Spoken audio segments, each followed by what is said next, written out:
With your first alert forecast, we've issued a first alert weather day. That's going to be set to go from Tuesday all the way through Thursday. So yes, today going to be primarily focused on some dangerous heat. The heat index up to 107, up to 104 into Wednesday and 105 into Thursday.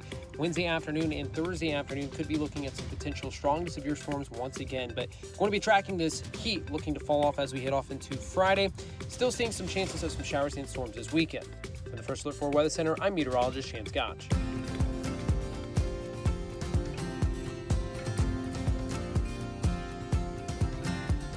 Let's get moving, St. Louis. This is Mike Ferguson in the morning on NewsTalkSTL.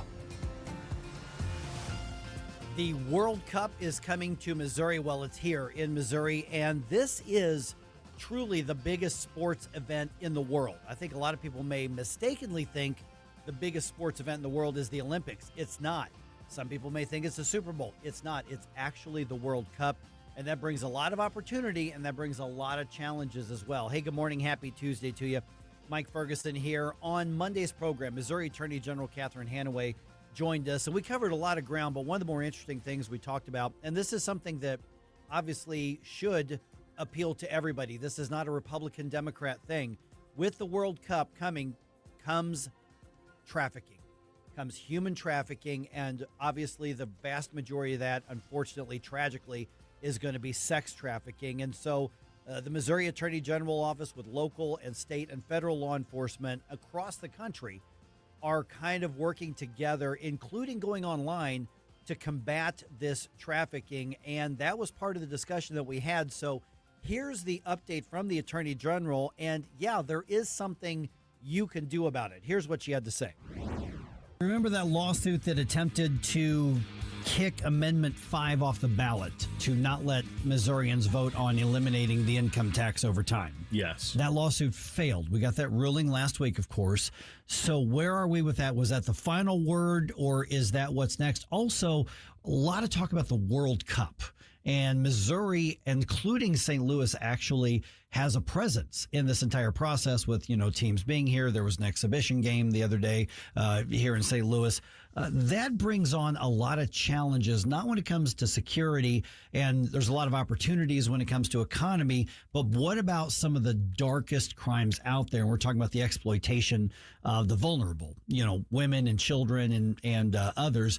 Well, Missouri law enforcement is obviously stepping up to be out ahead of that as much as you possibly can. Matter of fact, we're joined now by Missouri Attorney General Catherine Hanaway. And Catherine, good chat with you again. Let me start with the Amendment 5 thing here. The ruling came down.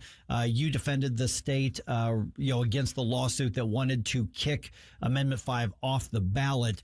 The court says it stays on. There was some rewrite of a little bit of the ballot language. But was that the end of the line when it comes to Amendment 5? We now know what we're voting on, and without question, we're voting on it on August 5th. Or are there any other rounds that we need to watch out for? Well, good morning. Happy Monday. And it's amazing how hard the liberals have worked to keep the repeal of Missouri's income tax off the ballot. But it will be on the ballot. We won at the trial court. We won on the issue of whether it can go to the ballot at the Court of Appeals. The Court of Appeals did change the ballot language, so we have appealed to the Missouri Supreme Court, but their deadline for making any changes is tomorrow. So if they don't do anything, the language from the Court of Appeals is what goes on the ballot. The language is worse, of course, than what the conservative legislature crafted, but, not the worst ever. The one thing that they took out is there's a menu of taxes that will be reduced if sales taxes increase faster than people think. So, the income tax is going to get repealed, and the whole tax code will be modified. Services that haven't been taxed before will be considered for taxation, and they'll have to be taxed one at a time. But that might result in a windfall for local governments. And the kinds of local taxes they could reduce include property taxes. They also include sales taxes. All of that has to be done without hurting schools. The Court of Appeals took that phrase property taxes out of the language, I guess because they thought, it might make it more likely to pass if people thought that property taxes could also be cut. Yeah, see, that was the question is it Is it more biased against, or is it just incomplete? I mean, when there's obviously language there's so much that goes on, because the reality is so many people show up to vote and they don't listen to shows like this. They don't go do a lot of research. They just look at what's on the ballot. So that makes a big difference. Yeah, it does make a big difference. Look, if you put 10 political consultants in a room and ask them if this ballot language is better or worse, you'll probably get 10 different opinions. The Missouri Court of Appeals has not, in the Western District, and I want to be really clear on that, has not been a good place for conservatives to be. Out of the 16 different ballots that have gone in front of them, they've changed the ballot language every time, which frankly isn't the legal standard. The legal standard is that they should be deferential to the to the trial court, and they just haven't been. They've decided that they are the ultimate arbiters of what Missouri voters should see, and frankly, we're going to try and get that changed legislatively one way or another. It's not fair that the people who draft petitions, the Secretary of State, the Missouri General Assembly all get overruled by these, unelected judges in the Western District of Missouri. Okay, so you mentioned the deadline coming up. Is there the possibility of any activity in the court today or even tomorrow by the close of business? Yeah, there certainly is. We filed our appeal, just so your listeners have a sense of how quick this moves. We filed our appeal at about 10 o'clock Friday night. We thought there might be some action over the weekend. There could be action anytime today or before midnight tomorrow. Okay, we're visiting with Missouri Attorney General Catherine Hanaway. Let me talk about the World Cup here, and we're not even talking about Team USA or fans of the sport or anything. Although there's a massive economic opportunity for Missouri around the state. You're part of a coalition getting out in front of this and saying, listen, there's also tragically a human trafficking element that's involved with this. Now, we hear the words human trafficking, we tend to think immediately of sex trafficking. There are other kinds of human trafficking as well. What is it that people need to understand, that whether it's your office or local law enforcement working with federal law enforcement, what are you on the lookout for? And one of the most stunning things that I've covered over the years when I've done stories on this is that it's likely that we have actually probably walked by and laid eyes on a victim and would have never known it. That's how close it could be to us. Yeah, for sure that's true. And actually today in Kansas City, I'm going to be announcing a really important partnership with an organization called Simply Report. It's an app where anybody who sees activity about which they're suspicious can report that activity. The app will route it to the right law enforcement who can follow up on those tips. And what people should be looking for are, and in particular, adolescents who are with an adult that doesn't seem like a natural relationship. Like it's clearly not a parent, not an aunt, uncle, grandparent, not a coach, teacher, pastor, but just an adult that seems to kind of randomly be with them. Several adolescents who seem like they're being shepherded towards a hotel, towards a bus station by an adult.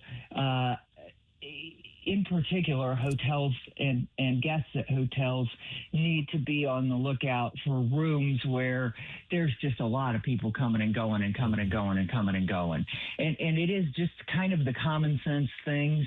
And if anybody sort of reaches out to you for help, probably non-verbally, kind of gives you that look like, I need some help, just report it. Nothing bad's going to happen from reporting it. And it might save a life.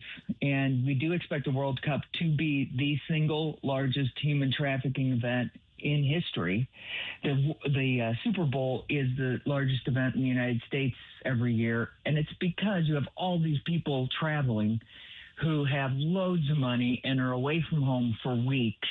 And so it's a great place to particularly bring in the kids who are sex trafficked to be sex workers at these events. Now, obviously, you're talking about a lot of subjective, that just doesn't look right kind of thing on there. The app that you're going to be announcing and they're partnering with, is it going to give like some tips or guidelines or look for this versus that sort of thing? Yeah, yes. And again, that app is called Simply Report. Real easy to remember. And it does have some tips for the people who might be wanting to make a report or thinking about it. Okay. Earlier today, Catherine, we ran a story, and it was out of Texas, of a situation where a 4-year-old boy, and I don't know if you saw this or not, went to a birthday party at his Montessori school. Somebody made up a bunch of snack goodie bags for the kids. And then somebody had mistakenly, and the police say it was just an accident, put a CBD, THC lollipop in there, and this 4-year-old ends up in the hospital on this. I remember talking to you about some of these products, Kratom and some of the others that are packaged in these brightly colored candy looking things. Nick Schroer has tried to deal with this at the legislative level as well. You recently got an agreement with one of the makers of one of the sort of, I guess, controversial as far as legal status products of Kratom. What was agreed to? Because this was a pretty big operation that you've got this agreement with. And then does this lend itself to that sort of debate over those, some people would call them quasi-legal, I don't think you do, products that are often packaged in these things that look a lot like sour worms or whatever candy? Yeah.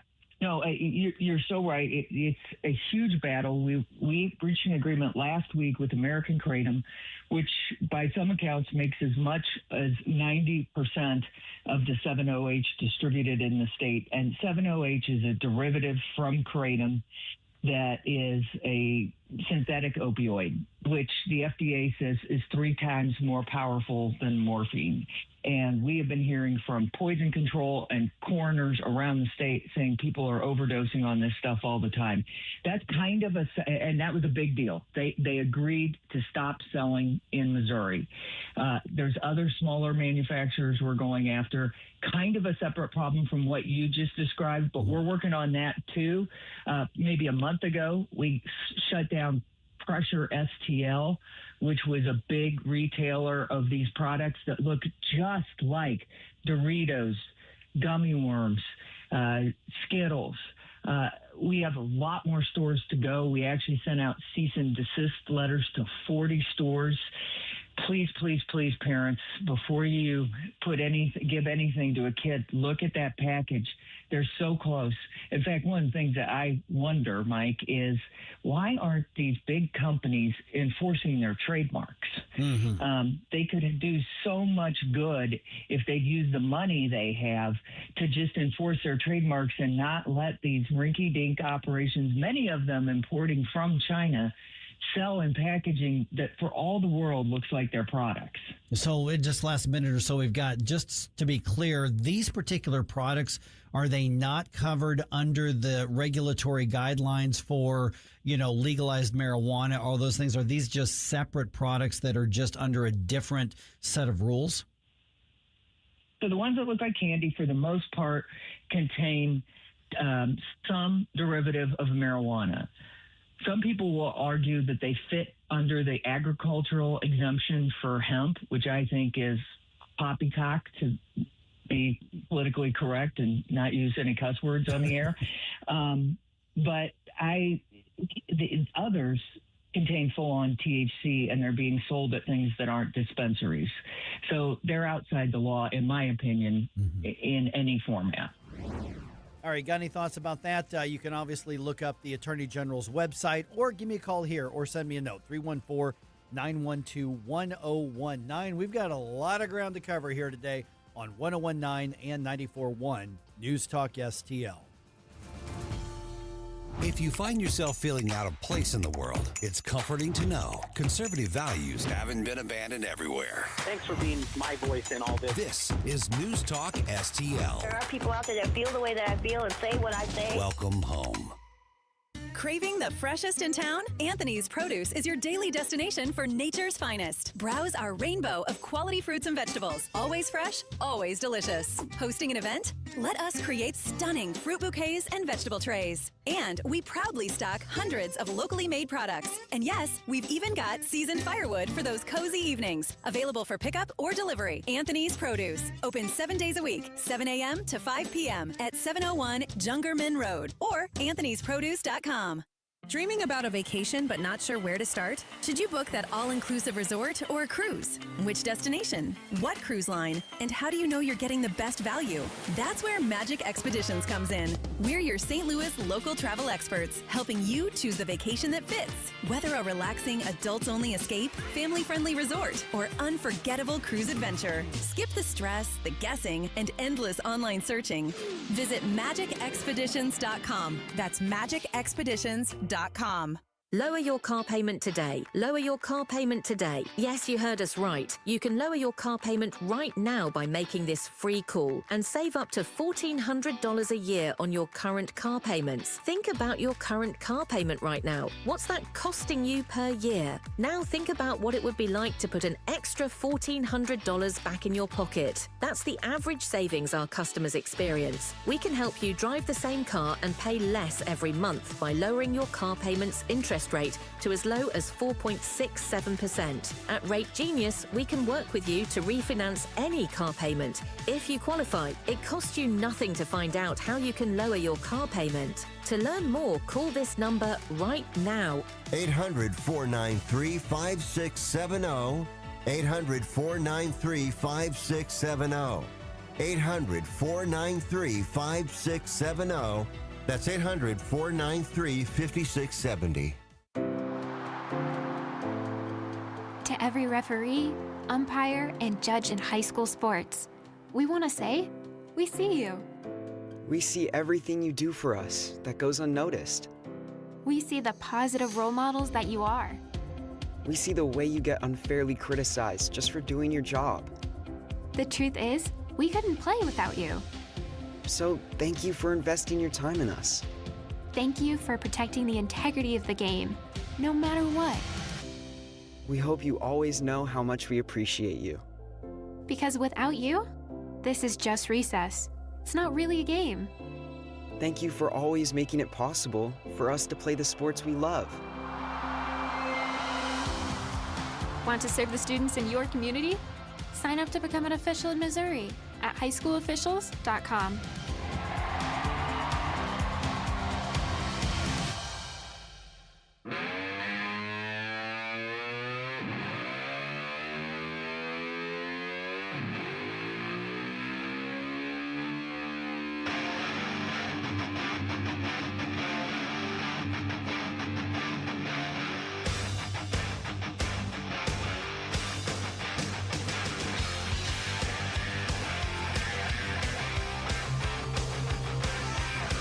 Get up, St. Louis. It's Mike Ferguson in the morning. All right, this whole Festus recall situation takes a really unexpected turn last night. I didn't see this one coming. Oh. The city council went, no. Nope. Not going to recall us. Not going to do it. Not putting it on the ballot. They can just do that? Apparently they can. So there was a lot of coverage. Elliot Davis was there, and he had a really extensive write-up on that. Lisa Crow, she runs the newsletter in Jefferson County, as well. She was there. So what happened is the county clerk, as we all know, we've been reporting on this, says, yep, the signatures are valid. They have enough by state law to, qualify the recall thing. But the county clerk, her job isn't to make a decision on whether the content is valid or not, just the signatures. So she's done her job. I keep saying this. Don't get mad at the county clerk and all this. She's just kind of caught in the political crossfire. And so at the meeting last night, in the Festus City Council meeting, all 4 recalls had to be up for a decision to put them on the ballot or apparently not. The city attorney gave testimony that says, I don't think this meets legal muster. Now, I don't know if that was, pressure from Chuck Hatfield in his, representing the mayor and the other council, but he says basically Chuck Hatfield is right. Hatfield is right in that these are the things you can recall somebody for. You're just mad at the policy decision. You just disagree with the policy decision. That's not a legal reason for a recall. And Chuck Hatfield gave his basically testimony saying, here's why we urge you to vote no. And by the way, if you vote yes and put this recall up, we're going to add every yes vote name to the lawsuit, and we're going to sue you personally. Wow. And I think a judge will agree with us. I don't know if they would or not. So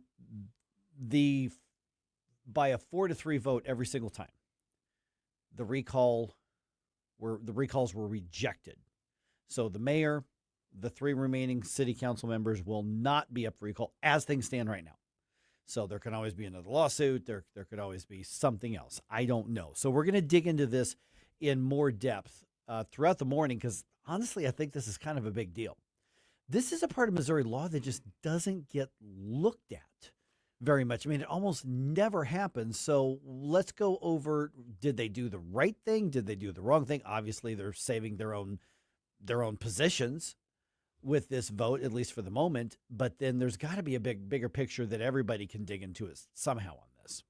Yeah, I didn't even know recalling was really a thing, to be honest. I mean, it's not in every position. I mean, there are some things like it's just not affected, but in this particular level of city, yeah, you can do it. But the precedent that is being set here, I think, is going to be very important because, on the one hand, if the people of Festus get their way, then it almost sort of says that you can still recall people even if there's not a legal basis, just on the outrage alone of it. And if they can't do that, or the county is able to say, or the politicians, they're able to say no, we're not going to do that.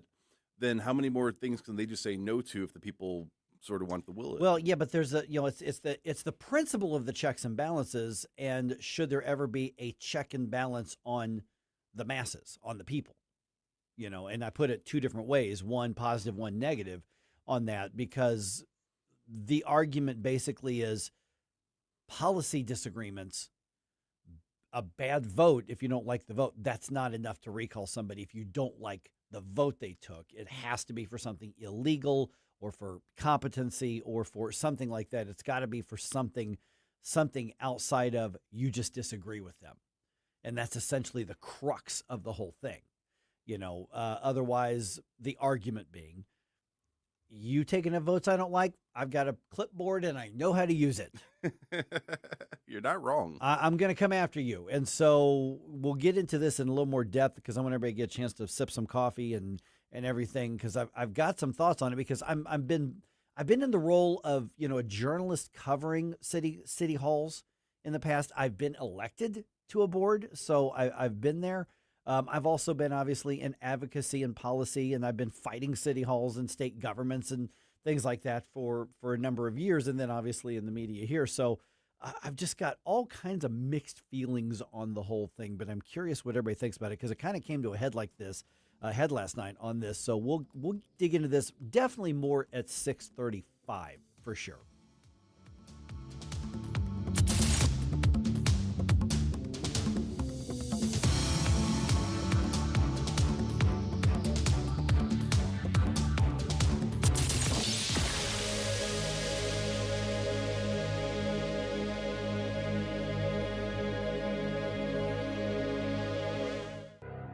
42% of Missouri fourth graders can barely read. 42%. It's the worst result in 20 years. If kids can't read by third grade, they fall behind in school, and many never catch up. But other states have provided a roadmap for success. Missouri needs one universal reading test for all third graders and one clear statewide standard for what it means to pass that test. A struggling reader who still can't read after extra help and a second chance at the test should repeat third grade with some exemptions. We also need to end the outdated 3Qing method, which encourages guessing instead of reading, and require teachers to be trained in the science of reading. In Mississippi and Indiana, test scores jumped up dramatically after these reforms, and Missouri can do the same. Missouri children deserve to become confident, capable readers, and strong early literacy reforms can make it happen. The Show Me Minute has been brought to you by the Show Me Institute and Show Me Opportunity. The Vic Porcelli Show. Perjury's not a thing anymore if you are testifying against Donald Trump. Right, but they're under oath. So was Cassidy Hutchinson. You're right. No. Cassidy Hutchinson was under oath. No, you're right. Saying and she that lied. Donald Trump grabbed the wheel of the beast when she wasn't even in the car. It was hearsay to begin with, and nothing happened to her. Nothing happened to Liz Cheney, who coached her. You're learning my cynicism from me. That's right. That's right. Vic Porcelli, live and local, weekday mornings at 9 on News Talk STL. Every 40 seconds, a child disappears. That's 2,000 children every single day. Find the Children is a nonprofit organization fighting to bring them home, but we can't do it without you. Your unwanted car, running or not, can help find missing kids, reunite families, and support the search and rescue efforts that protect children every day. We'll pick it up fast and free with a 24-hour response, and your donation may qualify for a tax deduction. Find the Children provides crucial resources to help locate missing children and educational programs that teach kids how to recognize and avoid predators before it's too late. Together, we can give families hope and bring children home where they belong. Donate your car today and help bring a child home. Find the Children, because every child deserves to come home. 800-757-1340. 800-757-1340. That's 800-757-1340. This advertisement was paid for in partnership with Cars R Us and Find the Children. What if the music stopped? If the familiar voices were silenced? If there were no breaking news updates? What if your companion and connection to your community came with a monthly fee? Don't worry, we're free local radio with you wherever you go, celebrating 100 years and looking forward to the next 100. We are broadcasters. Text radio to 52886 and let Congress know you depend on your local TV and radio stations. This message furnished by the National Association of Broadcasters. KLGY HD3 Clayton, K270BW Belfast, KNBS Bowling Green. This is News Talk STL at 1019, 94.1, and always streaming at NewsTalkSTL.com. Breaking news this hour from Town Hall. I'm Rich Thomason. President Trump says an Iran peace deal is close at hand and could be signed in 2 or 3 days. A U.S. Army Apache attack helicopter has crashed near the Strait of Hormuz. The pilots are fine, yeah. Nobody injured.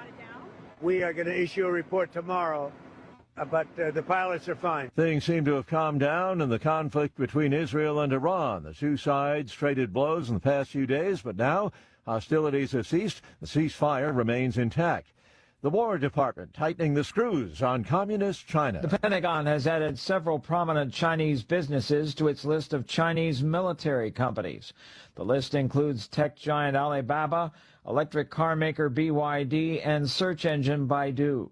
The move prevents them from securing U.S. defense contracts. The list, updated Monday, now sanctions well-known non-state-owned Chinese companies that are not traditionally considered to be in the defense sector. This year's list includes 188 entities, up from about 130 last year.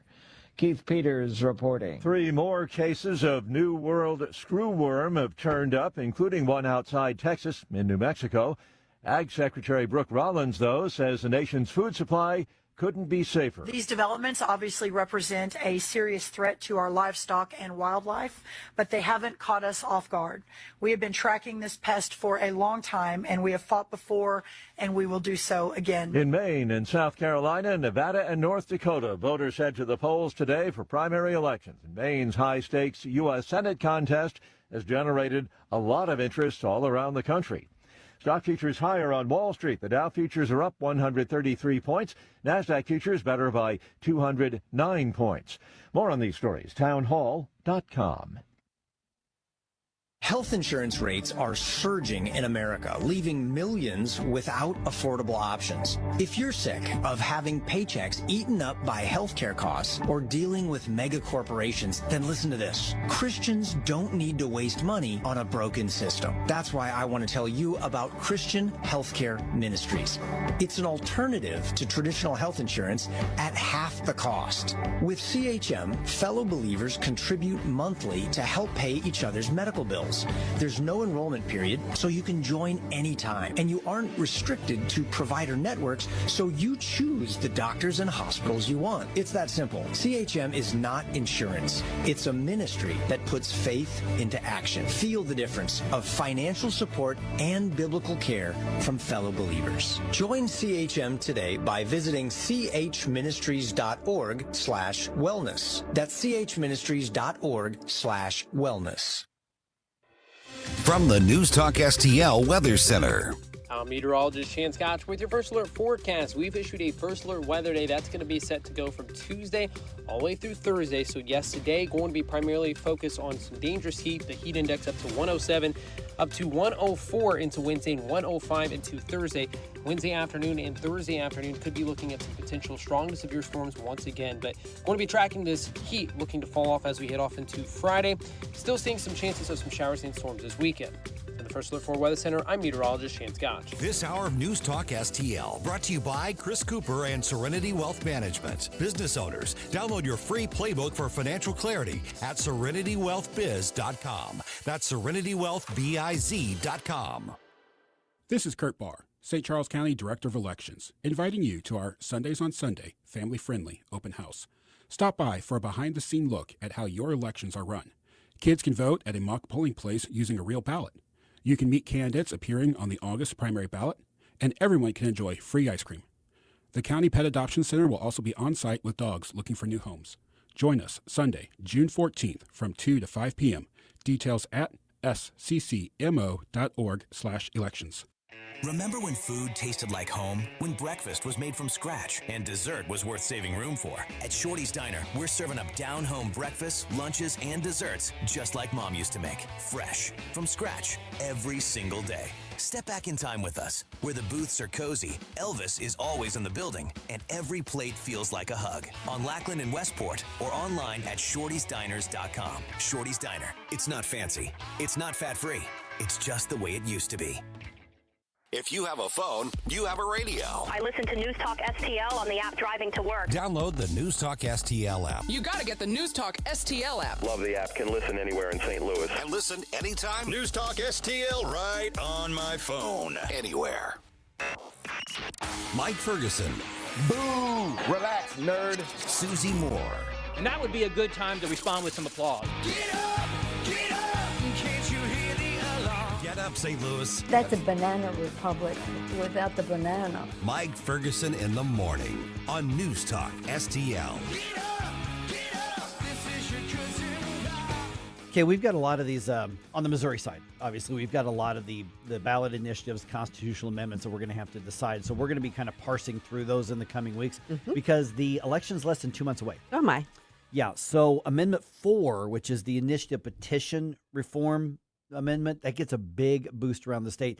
And the reason I'm going to jump on this, because one of the things I don't do, and for those of you who have been with us for any amount of time here at News Talk, and especially the morning show, or you've, watched or listened to my other shows throughout the years, I don't make a big deal out of endorsements. I know that there's some value to them for a variety of reasons, but I don't think that every endorsement is newsworthy. I think that one that happened yesterday is kind of newsworthy. And I'm going to explain why, because I think the city folk here don't completely understand it, because it's just not permeated through the city here. Or through the metro area here. So I'm going to get to that in just a second here. Also, just a quick thing, the Festus, the whole Festus drama. I think there's a lot of people who are locked in on the drama aspect of this. And there are some people who just love it when you fight the man for any reason, and they love that regardless of what the issue is. This is an area of Missouri law, let's be honest, that I'm not that familiar with because it's hardly ever used. Right. I mean, if nothing else, I'm just going to be honest with you that I haven't dug into this. There's a lot about election law that I understand probably more so than a typical civilian would, just because I've worked in it and I've had to dig in it and I've had to consult with attorneys. And so I know this is an area that just doesn't get used very much. And I threw out a comment a few minutes ago, Susie. I said, but when you talk about checks and balances, the principles sometimes also include a check and balance on the public as well. Yeah. And people don't like to hear that, but that's actually, and you may disagree with it, and that's a respectable position, but that's actually part of the checks and balances aren't just judiciary, executive, legislative. It goes state, federal. It goes all sorts of different directions. And that's part of what we're seeing in Festus, for right or for wrong. Well, and yeah, there's that delicate balance between obviously the people who have the final say, but Right. also it's not mob rule. We're not a pure democracy, and there are governors. I don't mean the office. I mean Right. like the brakes on Yeah. what we do as a populace too, because Right. sometimes we can get carried away with stuff too. Well, yeah, exactly. And I'm not saying that's what's happening in Festus, No. but I think we're seeing those elements. I think there's a lot of people right now who are waking up, in Festus, like, how could they? Well, we're going to tell you the legal aspect of it, and then we'll get into a little more. Billy Crow from Jeffco Patriot Radio is going to be with us at 6:35. Of course, Lisa Crow runs the newsletter in Jeffco, and she was there. And so you're definitely going to want to check that out once that's posted as well. But we're going to get an update in just a little bit here. So let's do that. Have a little bit of coffee, get your thinking caps on, whatever cliche we want to throw in there, because it's really bigger than just Festus. There's a whole element of holding government accountable that took a real turn last night. When I saw your text, Susie, I was like, what just happened? I did not see that one coming. Yep. Okay, so we'll get into that just a little bit. Okay, 6:09 right now. This Amendment 4 thing. Okay, so the initial petition reform. The Missouri Farm Bureau says we're on board. We're going to put our PAC behind it. We're going to campaign for this. We want Amendment 4 passed, which would change the referendum threshold to change the Missouri state constitution. Right. It's so that you can't just go throw a bunch of money at it and get Right. whatever you want on the ballot. There needs to be a process that's a little bit more, I don't know, there's a higher standard. Yeah, higher standard. You can still throw money at it, but you still might get it, but you're going to have to appeal to the entire state. You can't just do what a lot of and I'm just using this as the examples of some of the most recent ones, you can't just target Kansas City and St. Louis and say just win 57% there, just win 59% there, and then screw the rest of the state. Or you can't just go, let's appeal all to the rural voters because we can get 60% there, and then the city voters may or may not show up. And so here's the big deal on this, and because the Farm Bureau is just not a normal topic of conversation in the cities. No. I am telling you, around the outside of the cities, which is obviously a massive part of the state, the Farm Bureau has a lot of influence. Yes, it does. Massive amount of influence. It is not just about farmers. It is the rural communities.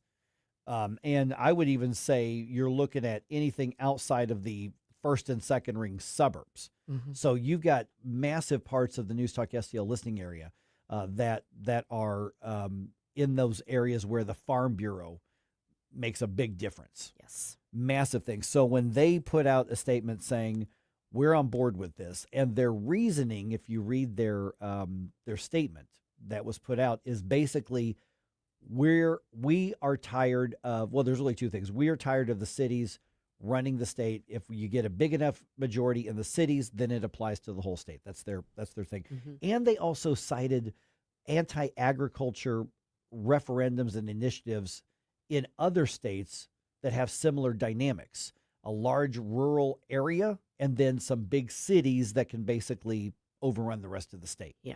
And, they look at, essentially, they were citing like a lot of animal rights type stuff, and that would be on a referendum, and the people spoke, but the people who were affected, they were drowned out. Yeah. And so we go back to that balance and the whole process on this. So the Farm Bureau getting involved in this is a really big deal, even if most people in St. Louis and in Kansas City are going to go, who cares about the Farm Bureau? Oh, a whole lot of people care about the Farm Bureau. Get out of your bubble, folks. Yeah, yeah. And does the Farm Bureau venture into downtown St. Louis? Not very often. Yeah. Do people listen to them in the city or in the first? I mean, are they going to have a big influence in Clayton or Webster Grove or Hazelwood? No. But boy, you get to beyond, say, St. Peter's, Warrenton, Wright City, and all the way out to about Oak Grove on the other side of the state. Oh, Farm Bureau makes a massive difference. This is a big boost. Towards Hannibal. I mean, yeah. Absolutely. So this is a big, big boost to Amendment 4. And their reasoning is solid. I mean, it really is. It is saying, they're not saying they're opposed to changing the state constitution through amendments. They never argue that. But what they did argue is to say, but everybody has to have a say and everybody has to agree. There has to be a higher consensus. That's their argument. And I think they're right. Well, I'm just from a pure, regardless of who's advocating what, it shouldn't be like a 50-50 proposition, like 50+1, and you're amending your constitution. We already have, we've talked about it before, 100 and some odd amendments to our state constitution. And the federal, the U.S. Constitution has 27. Yeah, and I don't think it's getting any more anytime in the foreseeable future. So, I mean, there should be, if you're talking about amending, changing your core framework, there should be a higher standard, regardless of what issue you're advocating for or who's advocating for it on your behalf. You want there to be a higher bar because this is important. This is the structural foundation of your country, state, whatever. Yeah, and we've seen, for instance, and I'm even going to concede that the marijuana legalization is better than what we had before. The special interest wrote the rules, and we are seeing fallout from that. But also keep in mind that Amendment 4 does not change at all, one bit, the ability to put a referendum on the ballot and change the law or strike down a law or write a new law. For instance, all of the sports betting could have been done as a law, as a statute. But they said, well, heck, I mean, for the same number of votes, we can put it in the Constitution, and the lawmakers can't adapt it. We write the rules, not the legislature. The marijuana legalization thing. I mean, my goodness, at one point we had what? Three competing constitutional amendments. So we had to get into what happens if they all get a majority. Okay, well, then the one that gets the highest number of votes drowns out the other. And there was one that was bankrolled by a dude in Springfield who literally tried to write his own name into the state constitution to declare himself the cannabis marijuana czar of Missouri. That actually happened, and he had enough money to get it on the ballot. That don't seem right. Yeah, I don't think you lived in Missouri yet at that point, Jerome. Literally, a guy named Brad Bradshaw, who's one of those he was a medical doctor, a doctor and a lawyer, and he literally bankrolled a petition to put his name into the state constitution, as in nobody would have a choice, but he would be in charge of the marijuana industry. And I think it actually had over 50%. Just the other ones for medical marijuana had bigger majorities. I mean, it was nuts. It was insane. I mean, it is a strong name, if any name's going to go in the Constitution, but at the same time, that just fundamentally feels like the opposite of what laws are supposed to be about. No, exactly. And there was a time back in the, my goodness, was it the early 2000s, I guess?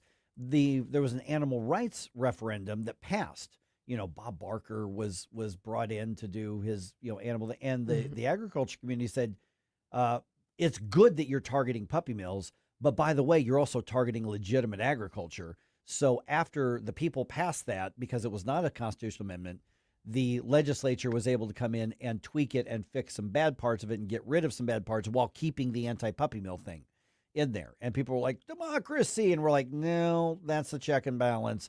And that's when a lot of those activist groups went, ooh, let's not do the referendum for the statutes. Let's just buy a constitutional amendment. So the Farm Bureau getting on board, massive boost. It is to big. this. Yeah. Big. It's and big. I'm glad for it. Yeah. I'm also glad for this. Tomorrow, Wednesday, June 10th, Jeffco Patriot Radio and Tim and Chris will be at Sugar Creek Golf Course in High Ridge from 4 to 6 p.m., along with the Jefferson County Young Republicans. They're going to be giving away Sugar Creek Golf Passes along with News Talk STL shirts and hats. Join the party this Wednesday with Tim and Chris live at Sugar Creek Golf Course in High Ridge. Wait, you're telling me Tim Jones is going to be at a golf course? I know. No way. Well, wonders never cease. Before you blow us all away.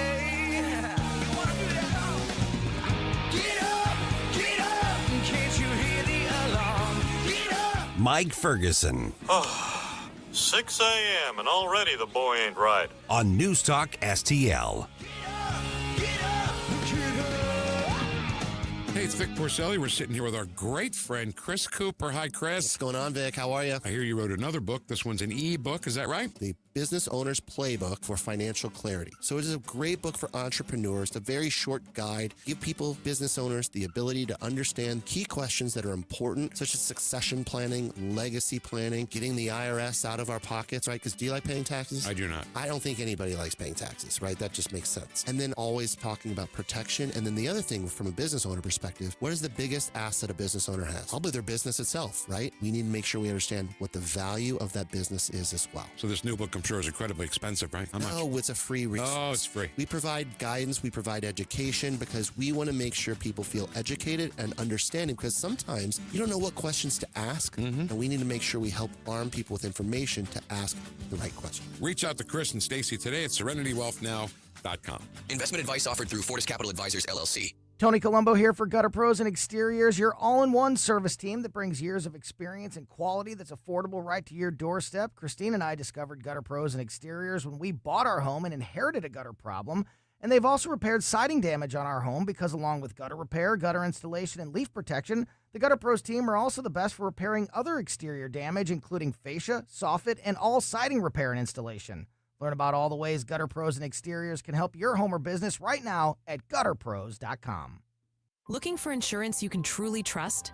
Since 1986, Bauer Insurance Agency has been protecting families and businesses across Missouri and Illinois. Owner Cindy Blanton doesn't just offer one quote. She shops all the top carriers like Progressive, Travelers, Safeco, and more to find you the best rates. Whether it's your home, auto, toys, or business, we've got you covered. Visit us at Mid-Rivers Mall in St. Peters or call 636-812-2001. Bauer Insurance Agency, the company that protects, the name you can trust. This hour of Mike Ferguson in the Morning is brought to you by Stifel. Request a portfolio review from your Stifel financial advisor at stifel.com. That's STIFEL.com.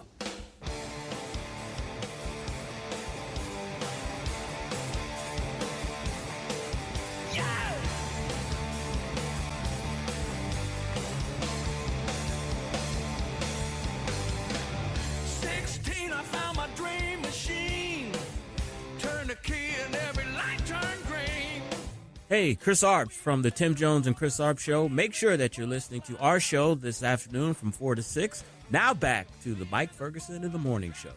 Hey, guess who's going to be at Riverport this Saturday? Sammy Hagar. Guess who's going to be there to watch him? Mike Ferguson. Me. Yeah. And our sales guy, Ethan. I know other people who are going as well. Oh, yeah. That's going to be a fun great show. It's going to be a fun show. Sammy, looking forward to seeing him. That was my, I don't know, third, fourth, fifth time I've seen, at least fourth time I've seen him. I've only seen him with Van Halen. Yeah, I saw him with Van Halen. I've seen him solo as well. Great show. Great show. You ever seen Sammy Hagar live? No, and I wasn't invited this time, so I hope he plays nothing but the Van Hagar classics. I love the Van Hagar classics. You're not cursing me with that. I'm just saying. Okay, so one quick note, because I saw Scooter posted, and you're seeing what Scooter's saying. There's a lot of people saying this. I think it was on Facebook, but you posted it on the stream, saying taking away the ability or making it harder, I think, to be fair, making it harder to challenge bad ideas in Jefferson City, making it harder is a bad idea. Or so I'm paraphrasing, but I think we know what I'm saying. And we're hearing a lot of people saying that. This is one of the points of confusion here. A lot of people have. Nothing is stopping you from challenging what's happening in Jefferson City. Nothing is stopping anybody from putting a referendum on the ballot. Nothing is stopping a 50% plus one pushback to do a check on the legislature. What it is saying is that because you can do that with referendum. Absolutely. You can pass a law. You can strike down a law. Nothing is changing that at all. But to say that if we're going to alter the state constitution, there has to be more consensus. But this does not take away the referendum process at all. No. It does not take away a statewide 50% plus one vote to challenge or state law. That's one thing I think is really important, because if it was making it harder to put a check on the legislature, even I would go, okay, let's talk about this. There might be a point, but that's not what it's doing. Right. I mean, plus you get to vote. You have elections every 2 years about who's in the legislature. On top of that, people are conflating constitutional amendments with statutes. Right. Those are two different things. Right. And the constitutional amendment should be a higher bar because it's a bigger deal. It's I don't know how else to put it. I mean, it's like the structure of how you do everything. Right. But it's crucial that people understand you can still do that. that your right to redress and do a referendum is not being taken away. It's not being changed at all. Yeah, I just think it's because they're conflating constitutional amendments and statutes. Exactly. Yeah. They're not the same thing, guys. Yep. Okay, here's a shocker. I'm going to get to this in a minute here. Illinois Democrats don't understand even the most basic principles with realities of economics and business. No. Hold on to your seat. Oh, my gosh. Really? No, one of the local TV newsrooms did a story like, okay, here's one of the many new taxes that Illinois politicians passed in this legislative session. They were just saying, here's what it actually means. Mm-hmm. And I'm reading that, and I find it interesting. And I also go, it proves that either they do not understand even the most basic economic principles or realities, or they don't understand the most basic elements of how business operates, which is why so many businesses are leaving the state of Illinois. We'll get to that in just a minute here. But as always, you should be checking out redstate.com. You should. To keep up with the news. So, Susie, what are some good articles that we should be starting with today? This is the Red State Rundown.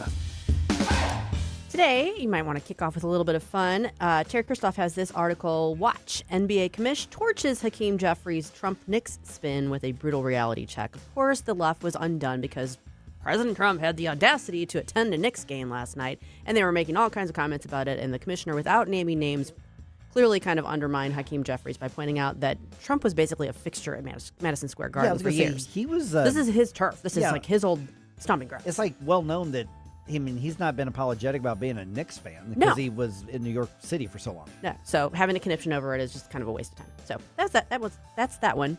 Sister Told You has this story. It's kind of a sad story, but it's continuation. Here's why the criminal case against the suspect in the fatal beating of that Trump house owner has been put on hold. So I think people saw the headline that the case was put on hold and thought, oh, somehow justice was not going to be served here. No, there's more to it. So this kind of breaks down why that is. It's okay. Things are going to proceed. It's still a horrible situation. But if you want to be more informed about it, read her article. And then last but not least, Jennifer Oliver O'Connell has this one. Spencer Pratt is still in the fight, and he'll do more than get by with a lot of help from his friends. So while the Nithya Raman has been declared the second place finisher in that mayoral race, the fat lady hasn't sung yet. Okay. There's still stuff being gone. There's still votes being counted, and there's still things being looked at. So Spencer's not giving it up. He's not waving the white flag. I saw a report from the Babylon Bee, so it's got to be. So it's got to be true. It's got to be true.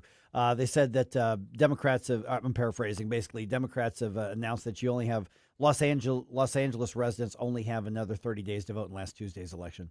So windows closing, folks. Get on it. Get on it. Just saying. Okay, it's one of those you sometimes have to laugh so you don't cry situations. Illinois, the new budget that was passed in Illinois, this legislative session that just ended a week ago, it includes a lot of new taxes.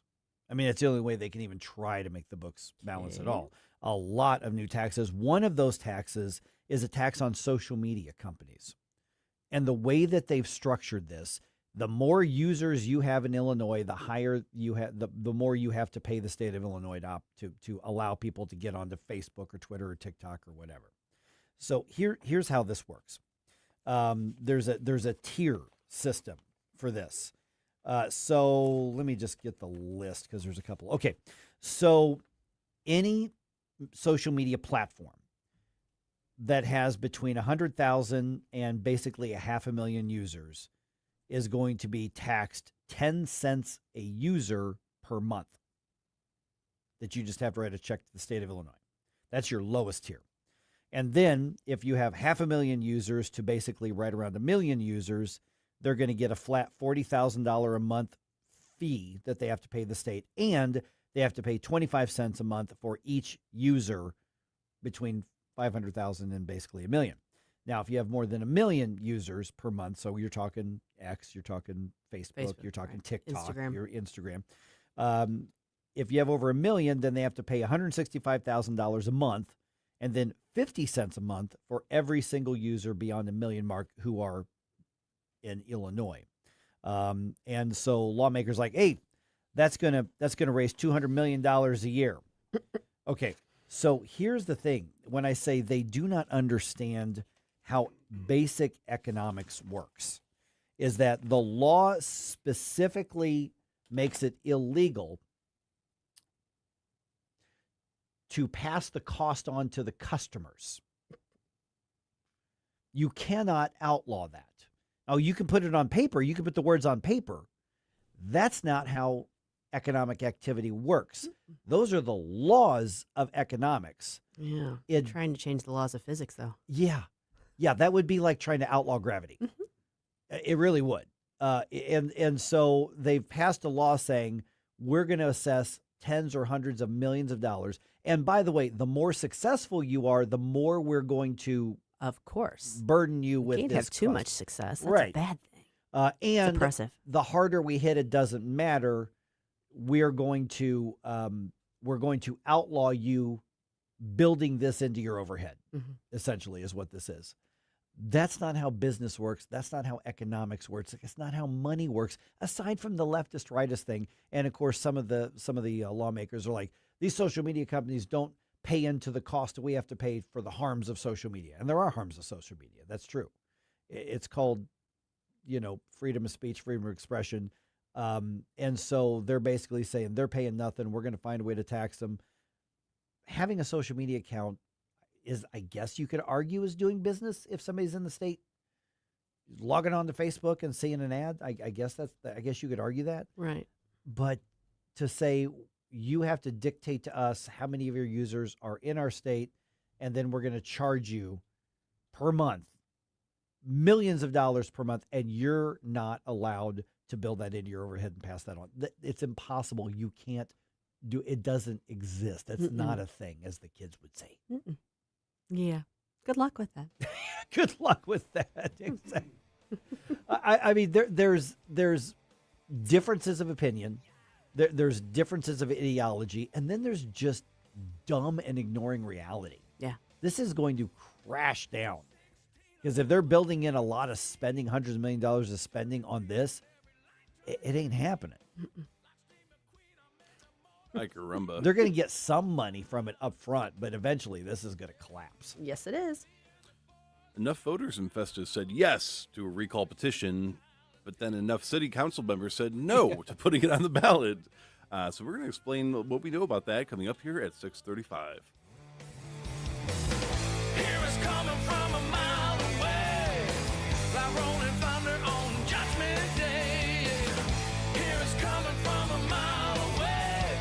Mike Ferguson in the morning. I've driven all over Washington, D.C. I cannot find the money tree. On NewsTalk STL.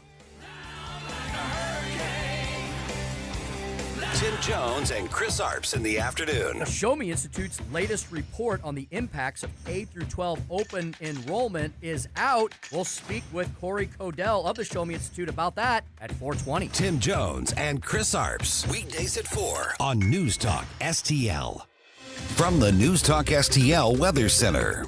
I'm meteorologist Shan Scotch with your first alert forecast. We've issued a first alert weather day. That's going to be set to go from Tuesday all the way through Thursday. So yes, today going to be primarily focused on some dangerous heat. The heat index up to 107, up to 104 into Wednesday, and 105 into Thursday. Wednesday afternoon and Thursday afternoon could be looking at some potential strong to severe storms once again. But going to be tracking this heat looking to fall off as we head off into Friday. Still seeing some chances of some showers and storms this weekend. For the First Alert 4 Weather Center, I'm meteorologist Shan Scotch. To have a roof over your head, a nice roof over your head, is very important. That's Rick talking about his experience with Rhino Shield ceramic coating. We got Rhino Shield 18 years ago, and they were very cooperative on getting us the right paint. They were in and out and done in no time. Once it was finished, looked great. We were very happy with it. The main reason Rick called Rhino Shield is because it's backed by a 25-year transferable warranty. We've watched a lot of people get their house painted 3 or 4 times, and we haven't had to do any of it. I don't know about you guys, but I don't want to have to paint it every 5-7 years. Take a tip from Rick and put down the paintbrush and call Rhino Shield for your free evaluation.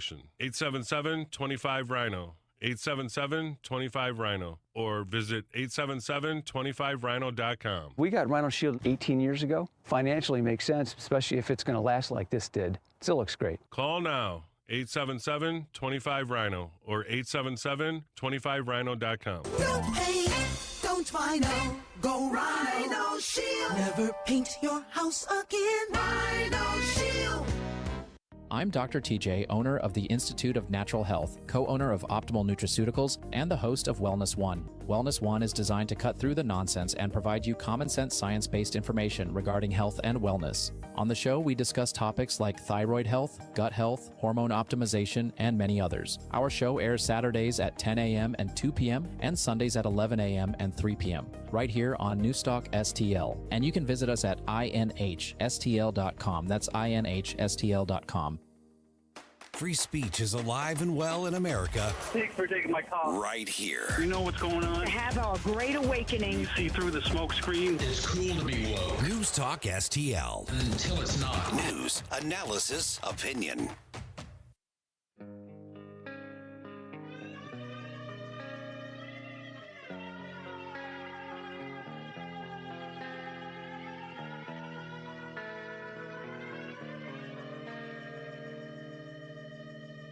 In my eyes, indisposed, in disguises no one knows.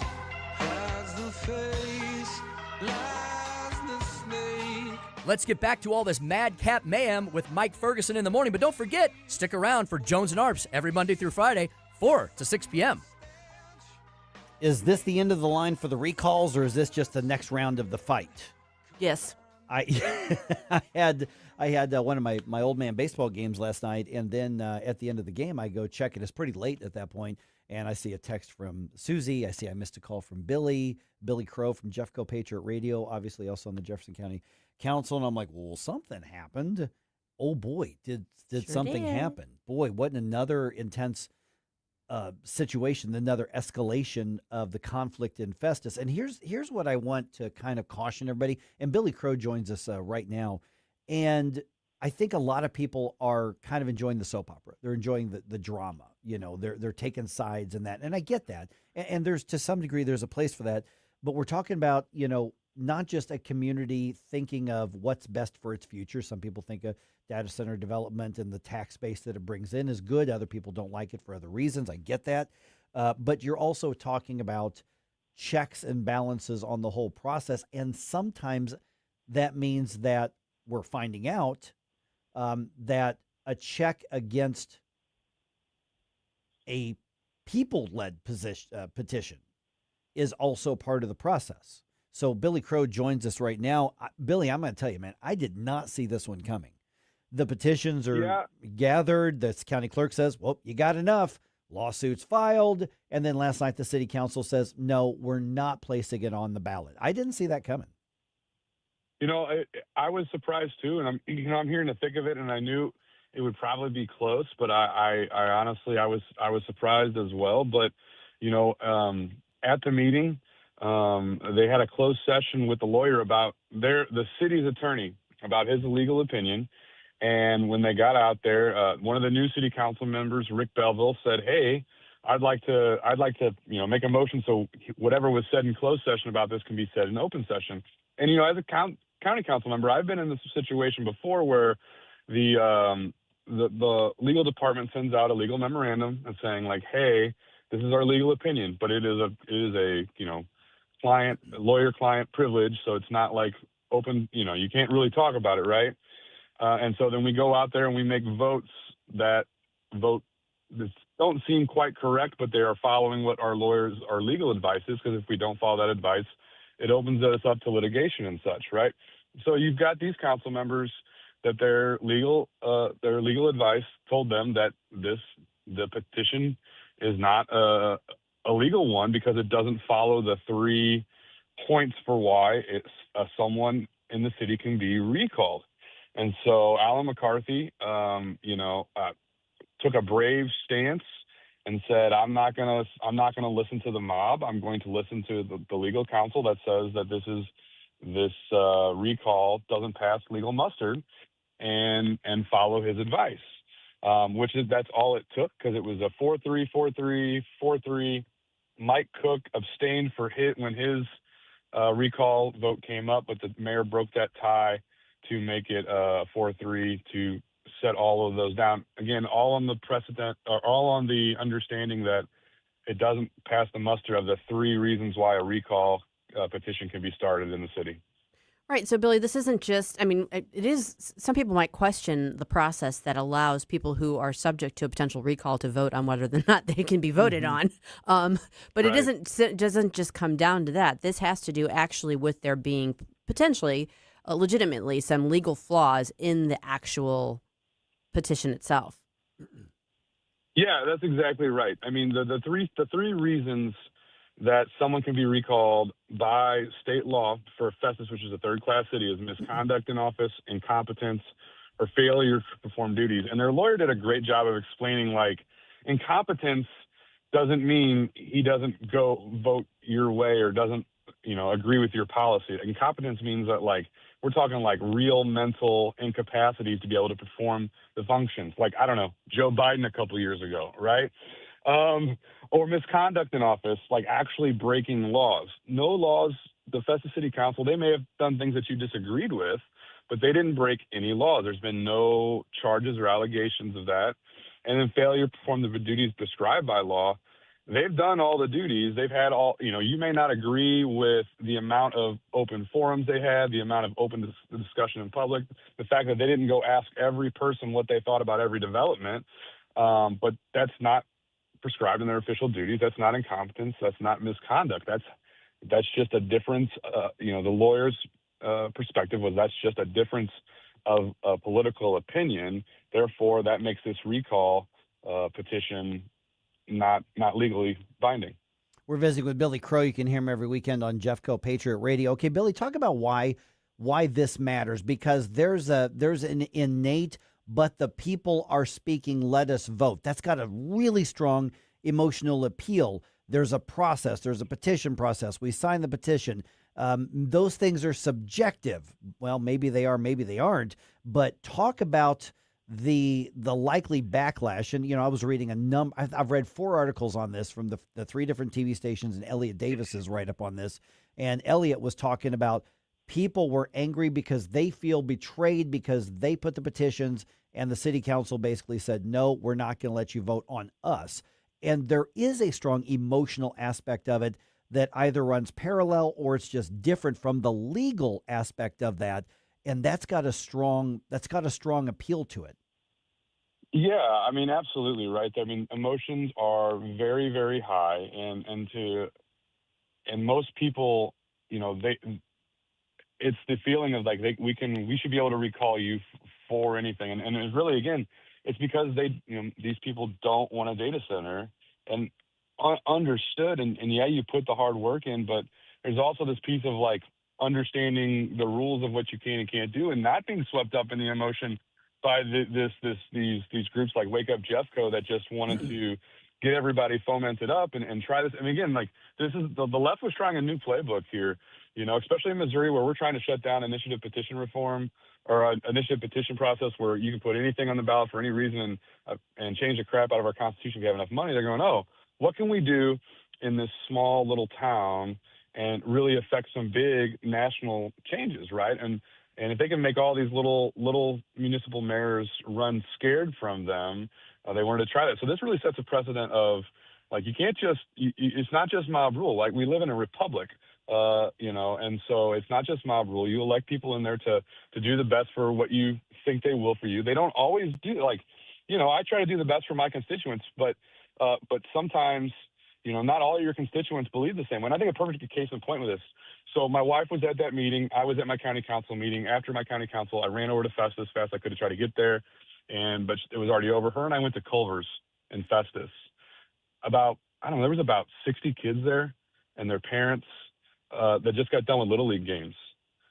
They didn't care about the data center. They didn't care about the recall vote. They were just living their life and just wanting, the police to be able to protect them, their roads to be paved, and their schools to be good for their kids. Even though it seems like right now in the heat of the moment, it's this very big fomented thing, it's still a very small portion of the community that is living and breathing on this compared to most of us that just want to see our community prosper and grow.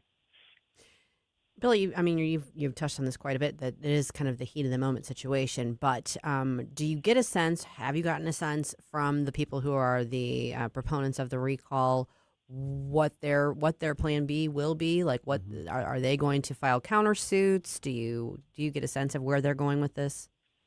Well, I mean, they do have a lawyer, right? And so I can't imagine them not trying to file a countersuit and this ending up in, a Supreme Court's case, which honestly, that's great. Like, let's get some clarity on on what these mean, like what misconduct means, what failure to perform duty means. I mean, I think there's a clear precedent already, which is what Festa's lawyer said. But if not, let's get this cleared up now so we don't have this, every 6 months. Oh, I didn't want that development in my backyard. Let's recall everyone. So. Yeah, we're visiting once again with Billy Crow. You can hear him every weekend with Jeff Coe, Patriot Radio. And then all the articles I read on this did not say what the plan B is. And I suspect you're right that it's an and or thing, but probably and, not just probably some sort of lawsuit, which I agree with you. I mean, even regardless of which side, getting some clarity on something that could be subjective like this is a good thing, regardless of whether we like or we don't like what the court rules. If there's some clarity on it, that helps. But then plan B could also be, we're going to mount campaigns to vote them out in the next April election. But that's how the process is supposed to work. That's right. Yeah, I think that's a great point. These 4 guys that they were trying to run out of town, April, they're up for election in April. December filing opens. And so it's not like it's a dictatorship. There already is a mechanism to get rid of these guys. It will be interesting though to see how long the intense emotion on this carries over. If it carries over to April, or if people find their new cause du jour to be upset about, which something tells me they probably will, because the TikTok attention span just kind of keeps moving on to the next thing that gets everyone fomented up. Squirrel. Billy, this is kind of hypothetical, putting you on the spot with this, but let's say, okay, so the lawsuit's been filed. Presumably, it's going to progress fairly quickly. I mean, I think that the court's going to be interested in helping to expedite the process, and we'll work with the sides to do that.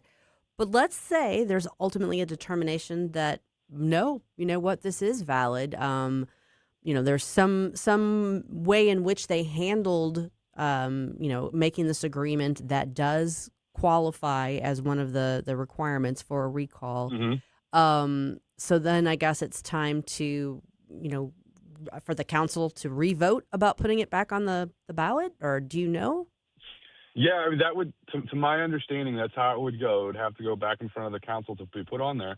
And if the Supreme Court says, or whatever court says, yes, this is legally binding, it does pass muster.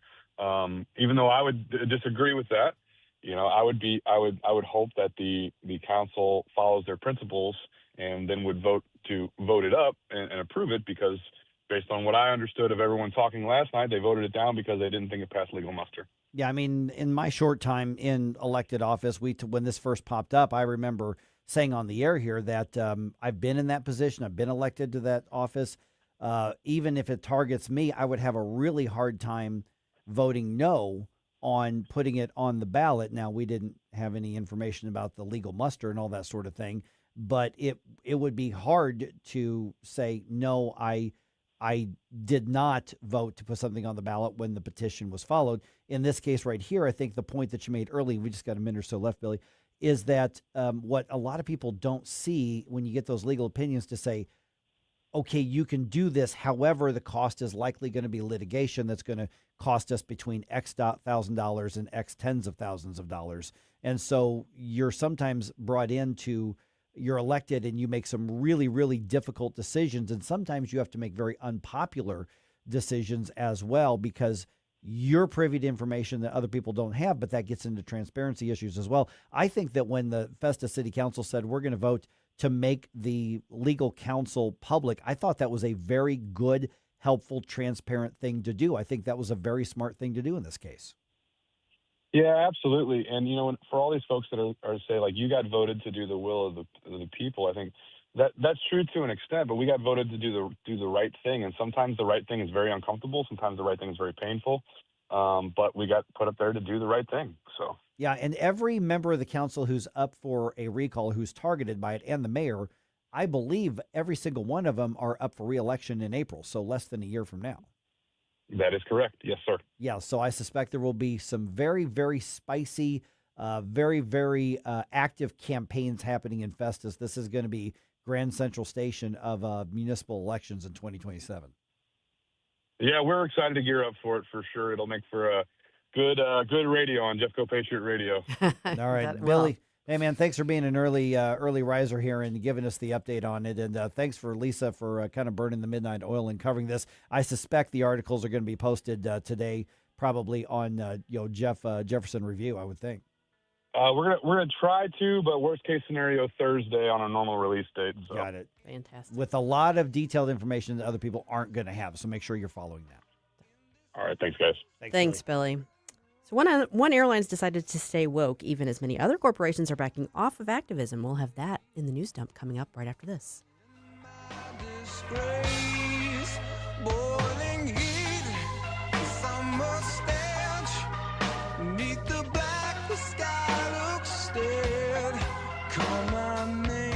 Mike Ferguson in the morning. He picked the wrong schoolyard to come into, I have to tell you this. On News Talk STL. Black hole sun, won't you come? Wash away the rain. News, analysis, opinion. You know, they're literally taking the Constitution and putting it in a paper shredder. News Talk STL. 1 in 4 women will have an abortion before the age of 45 in this country. That's the tragedy we must work to stop. Mike Ferguson from The Morning Show here, and that is why Reach Reproductive Health is here, to empower parents to save the lives of innocent children and to see these families come to Christ. And you can be a part of saving and changing lives. So pray and visit outreachforlife.org to learn more, volunteer, and donate. That's outreachforlife.org. This year, America turns 250, and News Talk STL is celebrating our nation's semi-quincentennial all year long. News Talk STL, #1 for live and local Soros-free talk, with proud supporters of our 250th birthday celebration. Trolley Stop Bakery, DG Firearms, and The Yard Guy. 250 years strong, and we're just getting started. 101.9 and 94.1 News Talk STL. At Body of Health, we're a small but mighty family operation with big ambitions for your health. I'm Helene Tobler, and I'm jazzed about how our MRI-grade body composition analyzer is putting personalized health and wellness on steroids. It helps me and Dr. Tobler, that's my husband, refine the advice we give to help you feel better and live longer. Body of Health, trusted, discerning, affordable health care the way it ought to be. Learn more at bodyofhealth.com. That's bodyofhealth.com. This hour of Mike Ferguson in the Morning is brought to you by Stifel. Request a portfolio review from your Stifel financial advisor at stifel.com. That's STIFEL.com.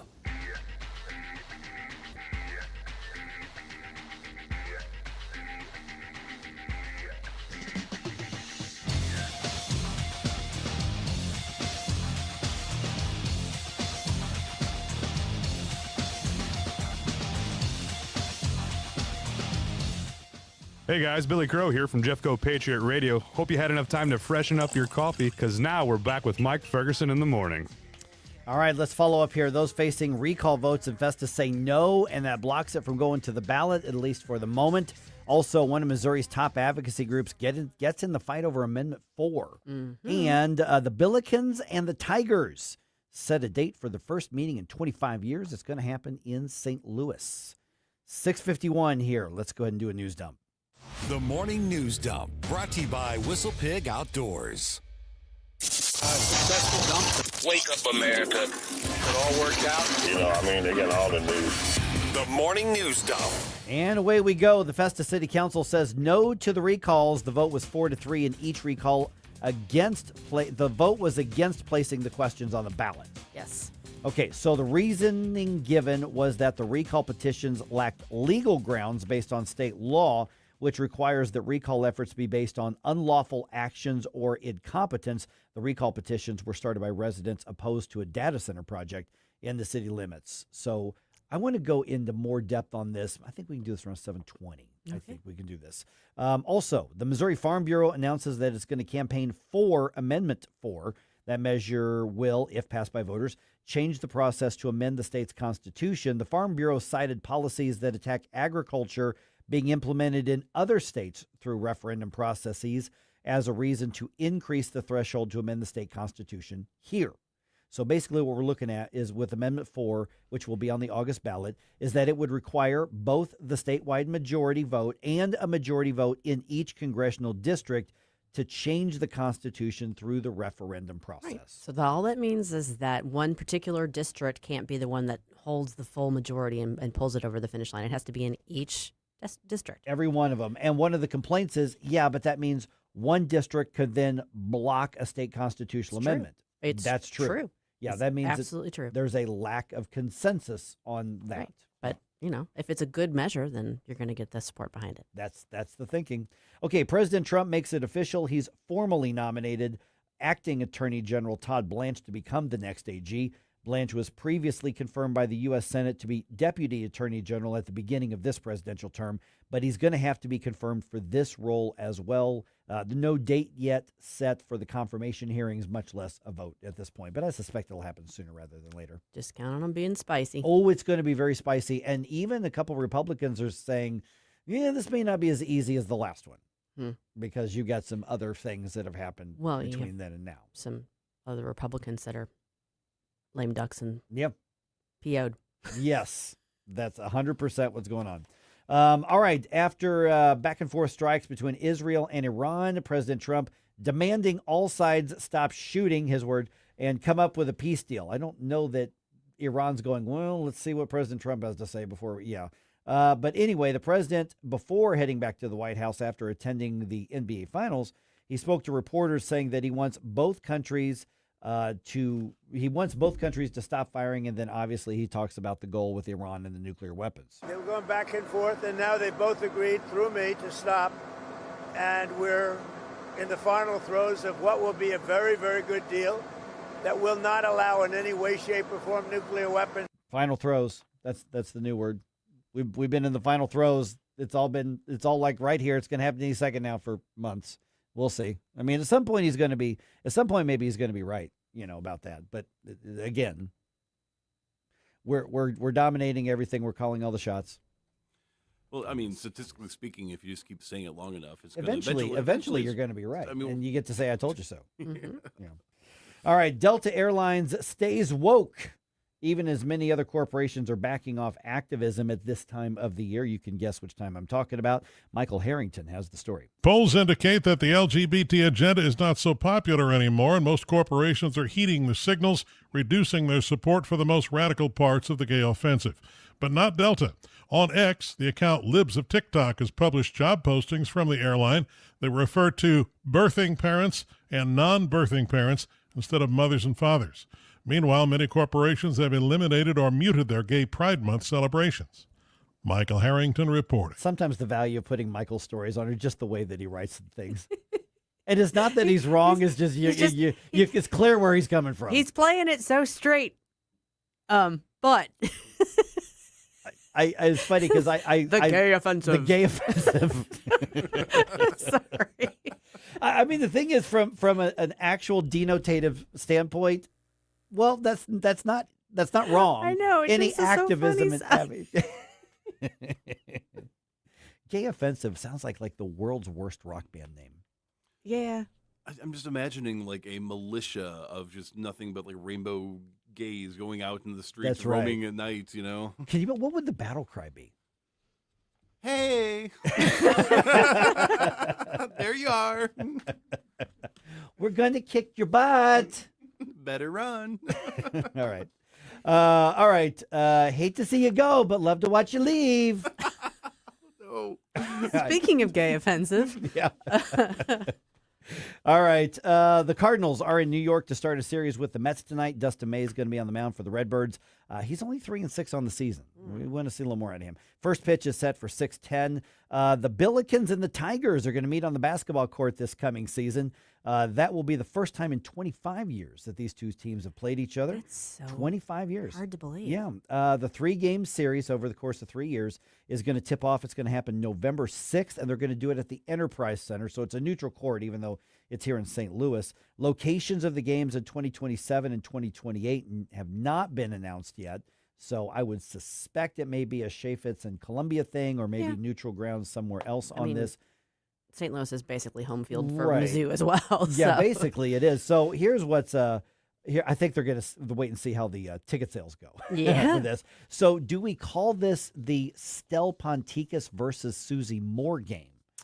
Oh, don't pit me against my friend Stel. I'm saying, but he played for SLU. I know, He's a SLU and I guy. played for Mizzou. That's right. Okay, I didn't. Yeah. I attended some games. He went to SLU. You went to Mizzou, I did. and he's a big Billiken guy. You're obviously a big Tigers gal, right? So we may have some rivalry. I'm going to come up with a name for that rivalry. Yeah, I'm going to work on that. That's that. We have to do that. I think so.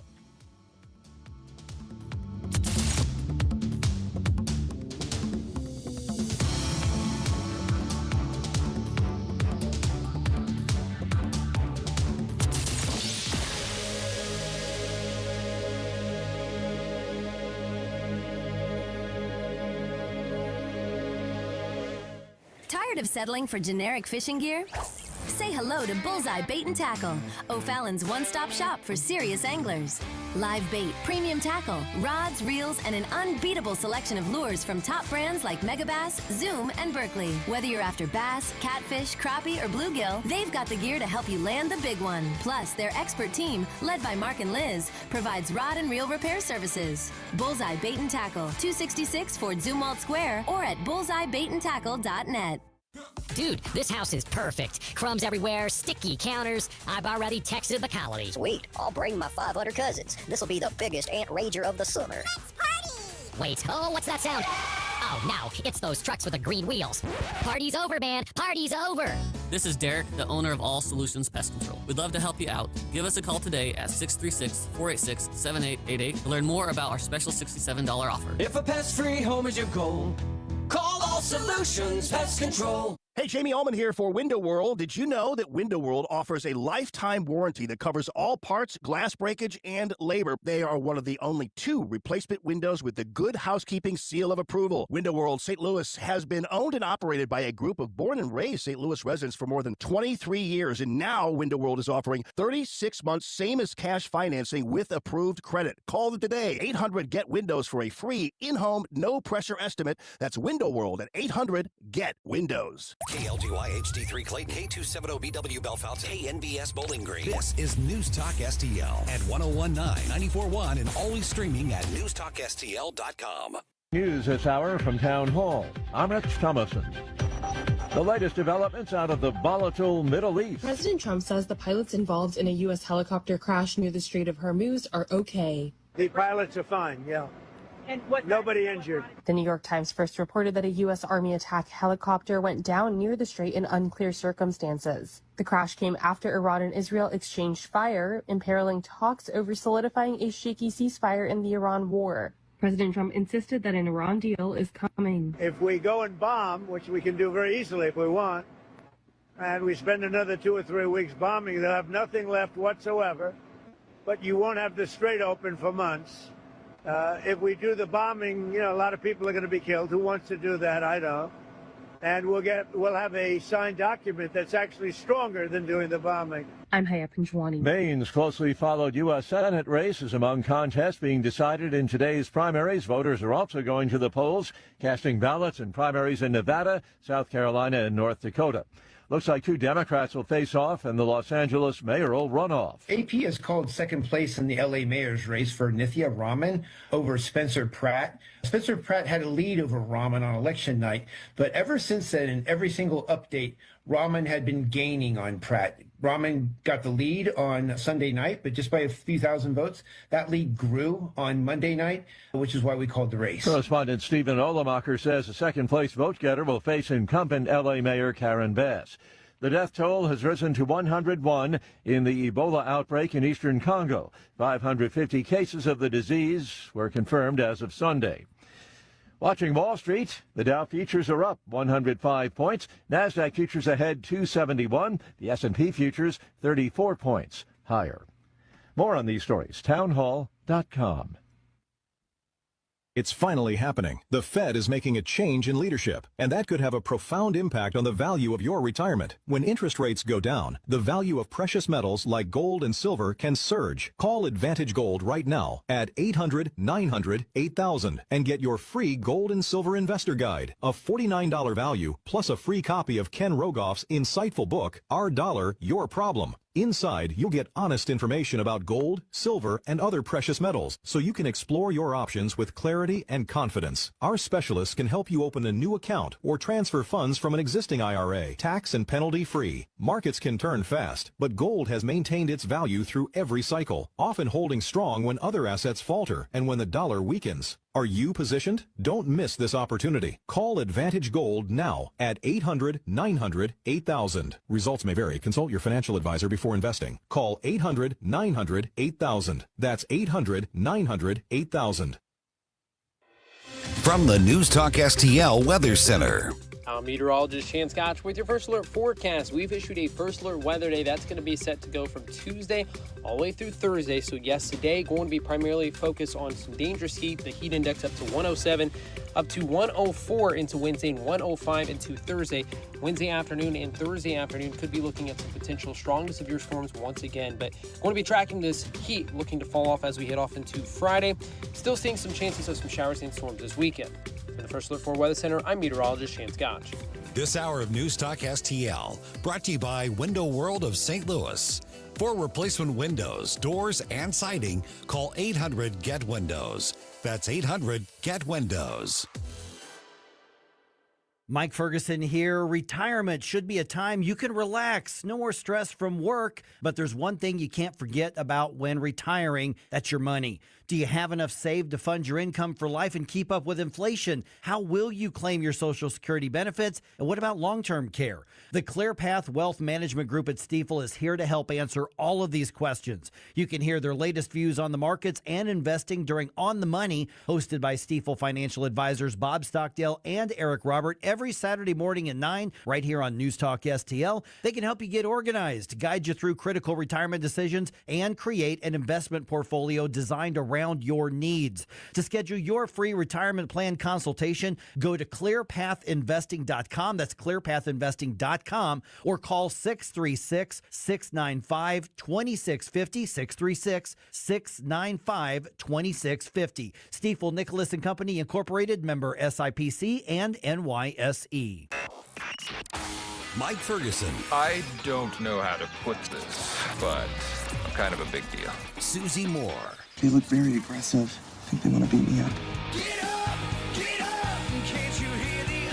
Get up, St. Louis. So it's time to get out of bed. Pour yourself the greatest cup of Kofifi the world has ever seen.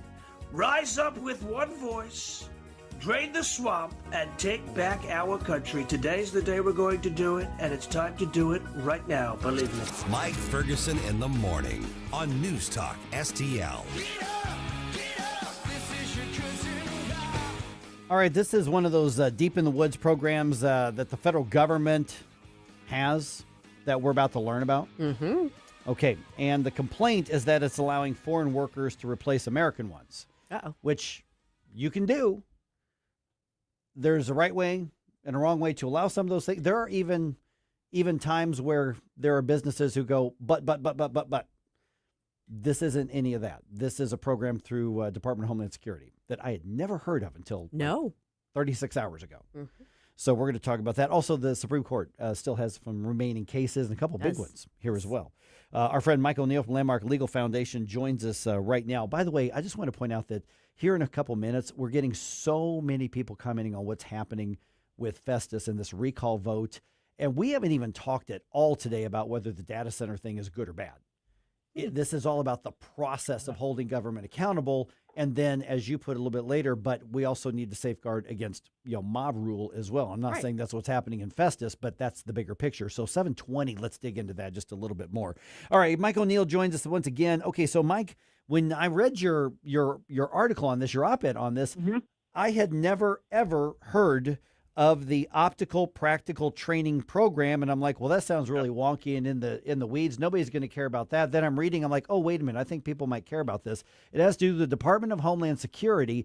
What is that program before we get into the mechanics of why you think it should be discontinued?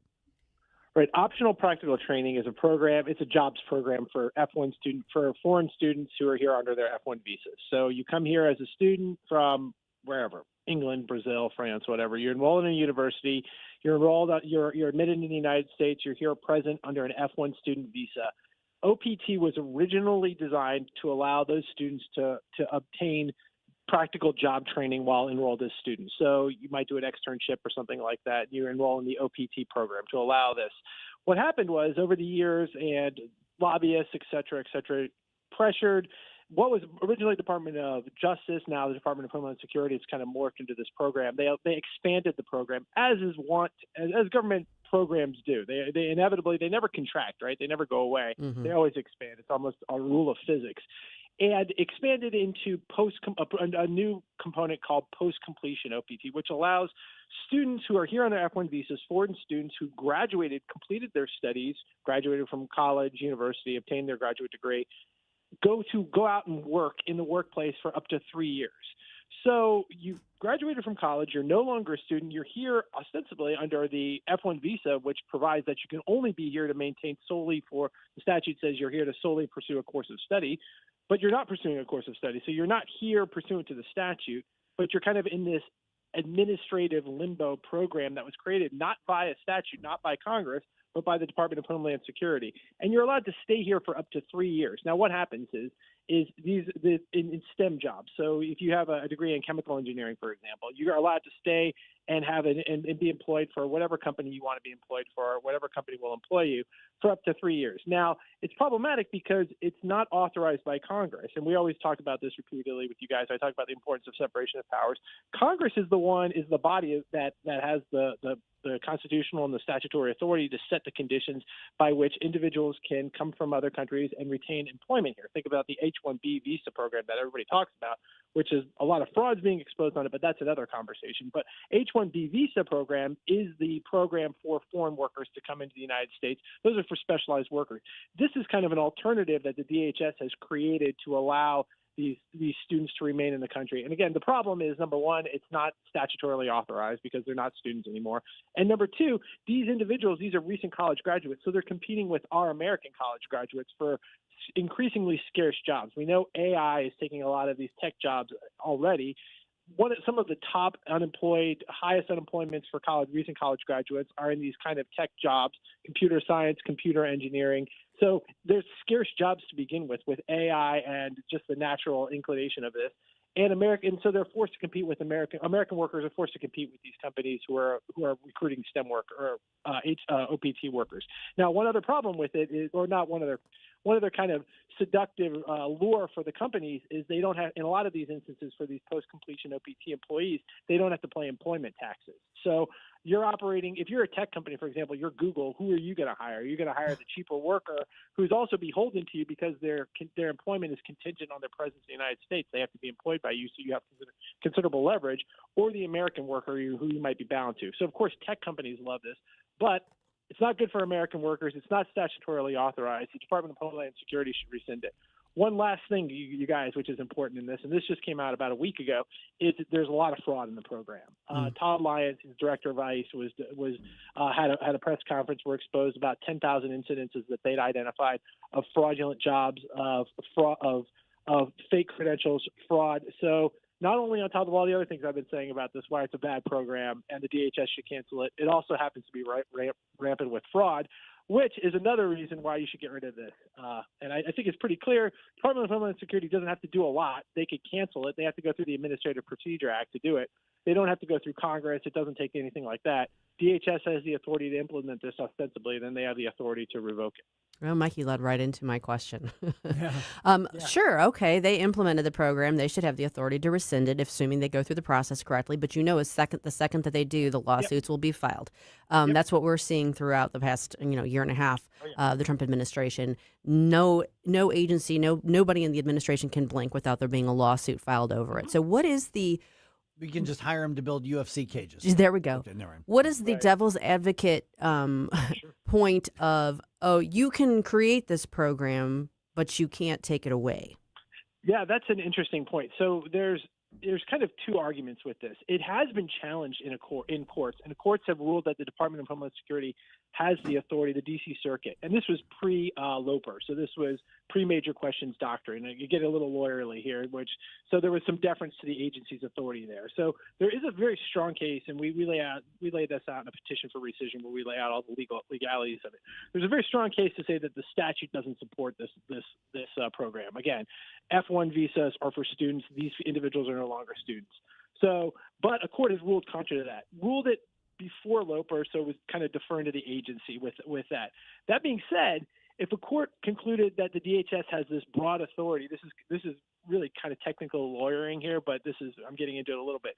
The argument could be a couple things. The argument could be there's no statutory authority for it, and if there is statutory authority for it, then the DHS has this broad authority. Well, then if they have broad authority to implement this, the contra to that is they also had the broad authority to revoke the program. Now, what would playing devil's advocate, what would individuals say? What would lobbying groups or tech groups want to say that if they want to preserve this, if DHS actually goes down this road? They would probably attack it from an administrative perspective and say, you're not following the mandates of the Administrative Procedure Act. It's unreasonable. You're not following all of the requirements of it. So they'll also probably say that this is necessary. They'll make an argument that it's necessary, that it would have a gross impact. It would adversely impact these companies. A lot of powerful companies have arrayed in support of this because, again, it's a very pro-tech company because think of the pecuniary advantages they have in employing these individuals. And it's not a small program, by the way. I mean, we're talking like almost 100,000 individuals who are employed in this, and they don't have to pay taxes. So we're talking billions of dollars in effects, a loss of the American taxpayer. So I think they'd argue that, hey, this is courts have upheld this. It's a valid program.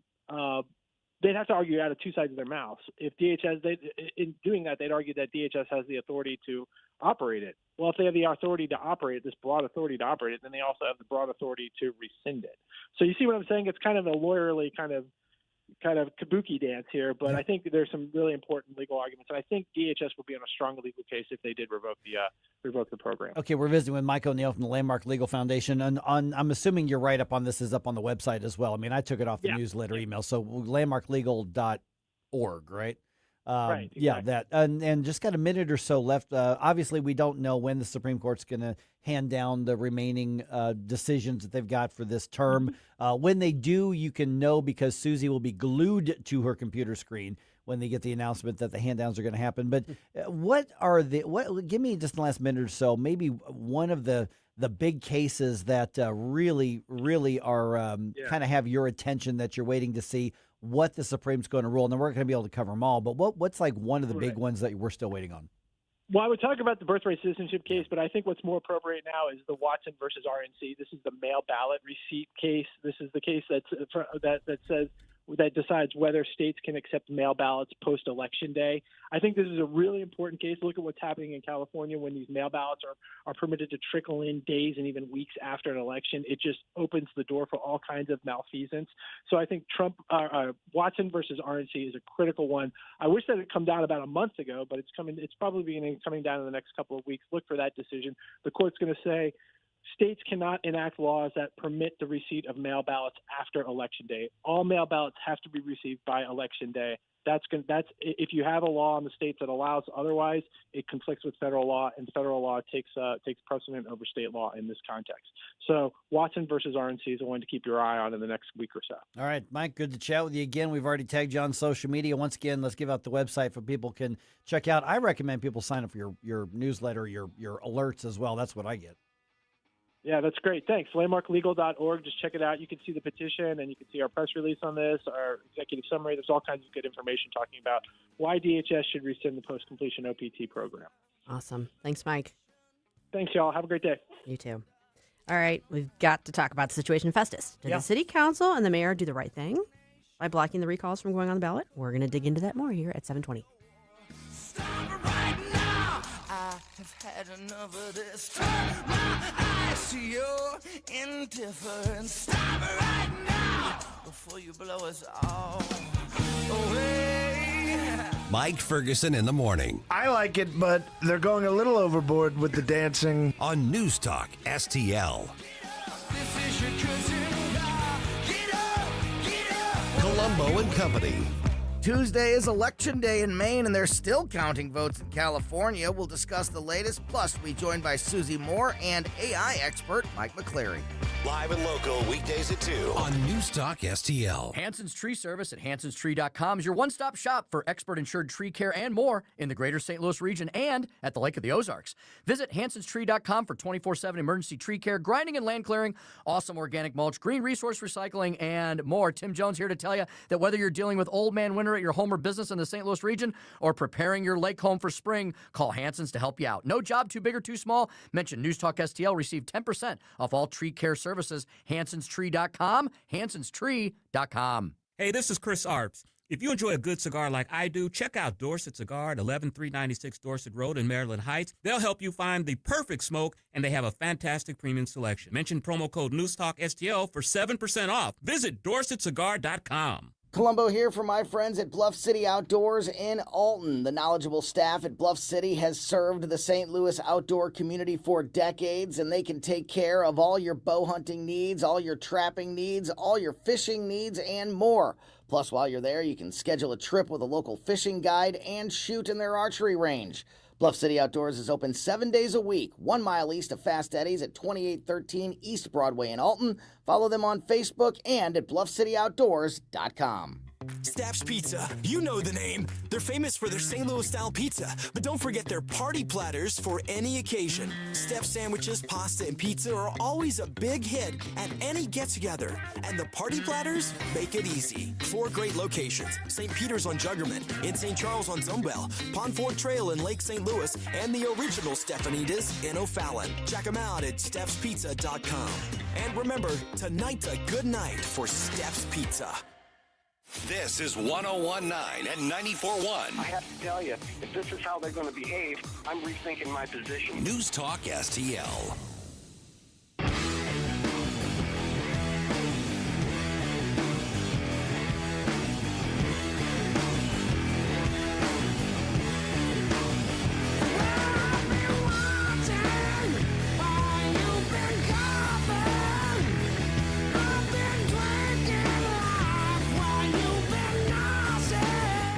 I love that you're starting your day off right with Mike Ferguson in the morning. It's your boy Joe Pags. Talk to you tonight. But now let's get back to Mike.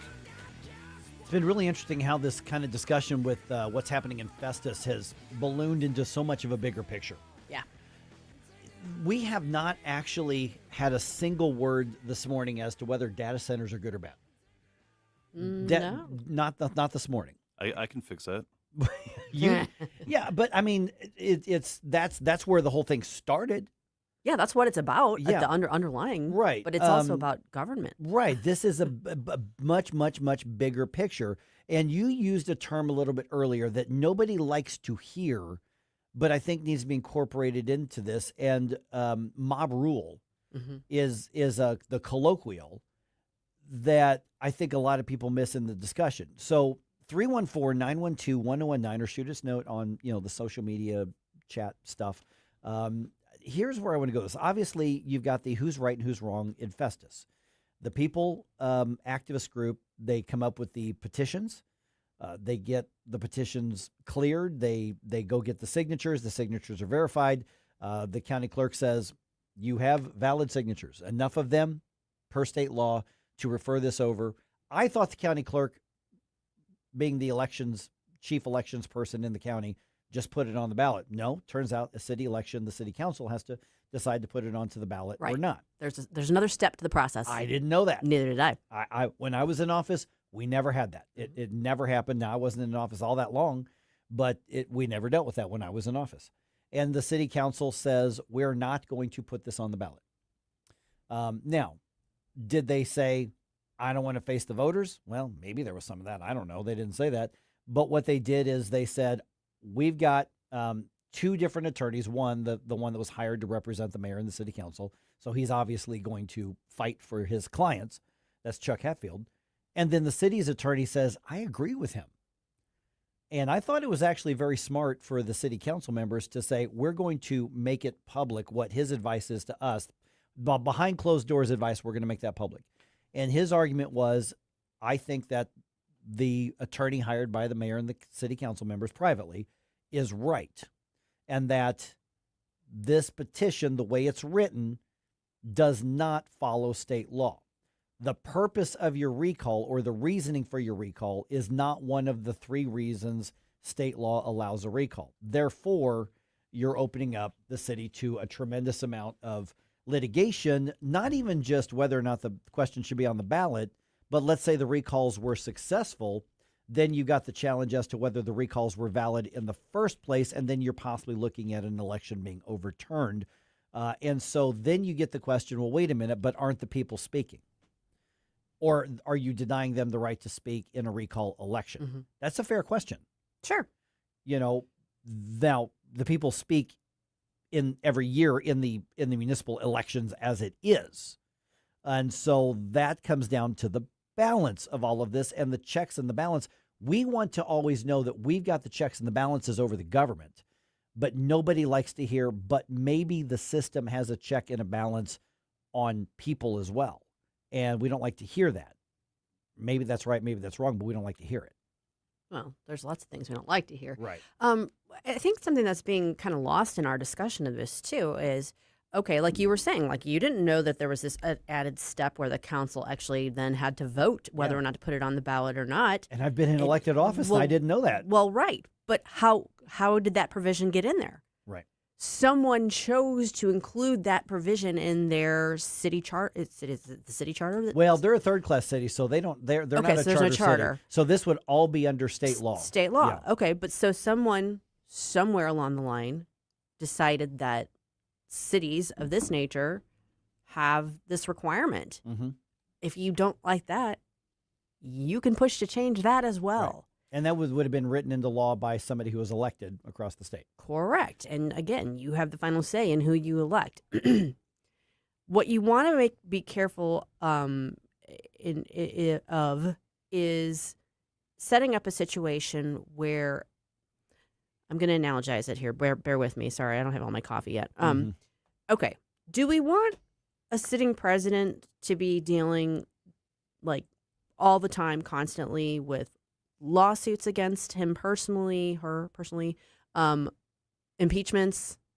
I mean, there's different ways that you can check someone's power, but do you want the bar to be doing that so low that the person can't actually hold their office and actually do their job? Is the president part of my tribe, or is it on the other tribe? Now, Mike, stop.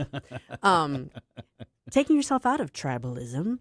If you're not looking at it through purely partisan lenses, if you want an elected official to be able to do their job, you cannot hamstring them in such a way that they literally cannot, because you're constantly throwing, impeachment at them, or in this case, recall. Yeah. There needs to be a recall mechanism, but it also needs to have some restraints on it, some guardrails on it, so that you aren't just, you're a disgruntled citizen, you don't like what this elected official did, so you're just going to push to recall them, and it's like easy peasy. You can't have that. Right, and that goes to the stability of a government. But let me, because I was trying to think of all the pros and the cons on both sides here.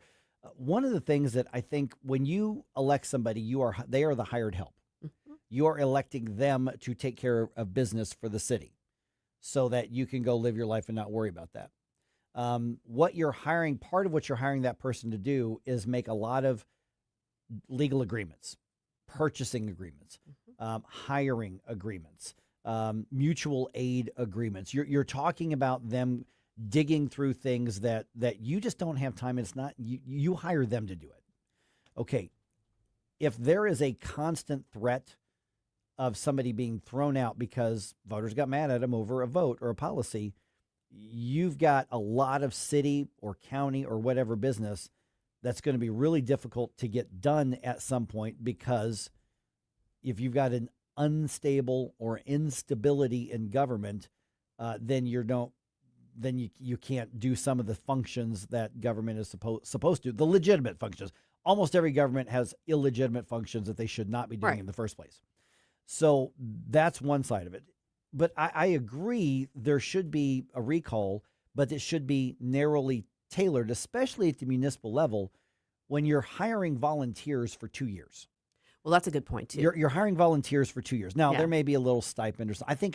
I think when I was in office, I think it was like $100 every other week or something like that. It was, but you, for the most part, you're looking at volunteers. This is not their full-time job. Oh, they may not get paid at all in many cities.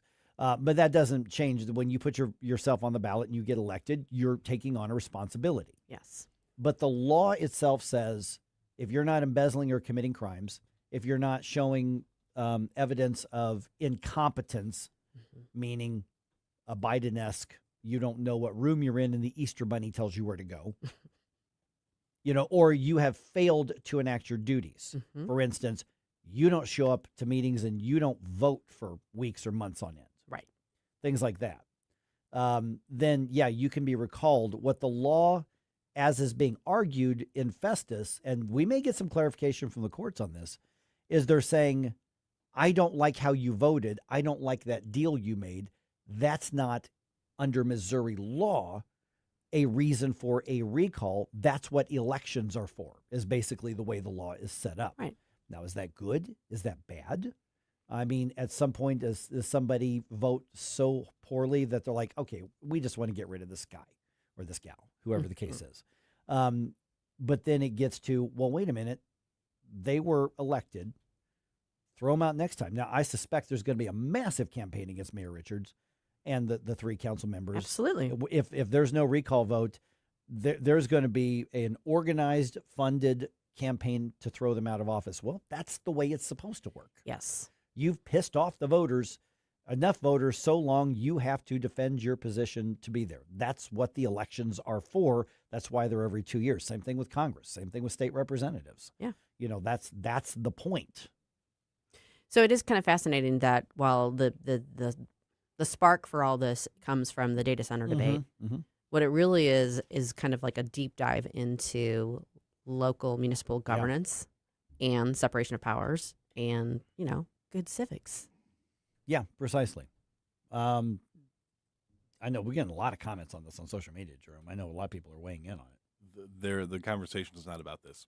Oh, it's not? No, the conversation is about coffee and Flashback Friday's theme. It's gone off the rails. Yes, well, the chat box may be active, but they tend to have a mind of their own, and I cannot always herd all the cats. So I'm gonna vote to recall them. Recall. Just kidding, guys. Love I you. have a clipboard and I know how to use it. Love you guys. But no, here's the thing though, because people being involved and passionate about their local government community, that's a good thing. Yes. So you don't want to. You don't want to encourage. You don't want to discourage being involved, but you also want to make sure things are done right. I've got mixed feelings on it all the way, and this is before we even get into whether a data center is a good or bad thing. Right. This is a civics lesson unfolding right in front of us, and it's happening in Festus right now. Those darn apartment dwellers and their darned apartments, are they really a drain on our communities, or are they getting a bad rep from politicians? We're going to sort out the facts from the fictions coming up here at 7:35.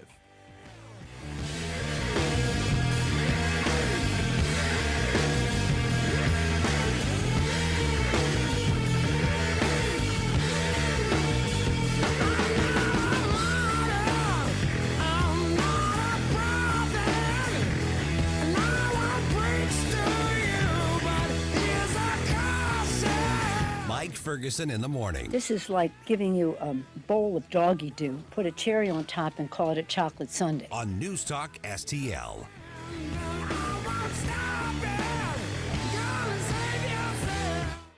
From the NewsTalk-STL Weather Center. I'm meteorologist Shan Scotch with your First Alert forecast. We've issued a First Alert weather day. That's going to be set to go from Tuesday all the way through Thursday. So yes, today going to be primarily focused on some dangerous heat. The heat index up to 107, up to 104 into Wednesday and 105 into Thursday. Wednesday afternoon and Thursday afternoon could be looking at some potential strong to severe storms once again. But going to be tracking this heat looking to fall off as we head off into Friday. Still seeing some chances of some showers and storms this weekend. For the First Alert 4 Weather Center, I'm meteorologist Shan Scott. Jamie Allman here, tossing and turning over retirement worries. You're not alone. 3 out of 4 Americans share your concern about having enough saved. But here's the thing. A comfortable retirement isn't out of reach, even if you're planning for 30 or 40 years ahead. Every day, Jeff Portman from the Gemini Wealth Group helps people avoid the critical mistakes that can derail their retirement. Build your path to financial confidence. Visit GeminiWealthGroup.com or call Jeff directly at 314-888-0123. Securities and advisory services offered through LPL Financial, a registered investment advisor. Member FINRA SIPC. Larry Connor's Commentary, brought to you by Vincent's Jewelers, offering a wide selection of jewelry, including lab-grown diamonds, affordable earrings, bracelets, necklaces, and rings, up to 75% off their natural counterparts. Visit VincentsJewelers.com.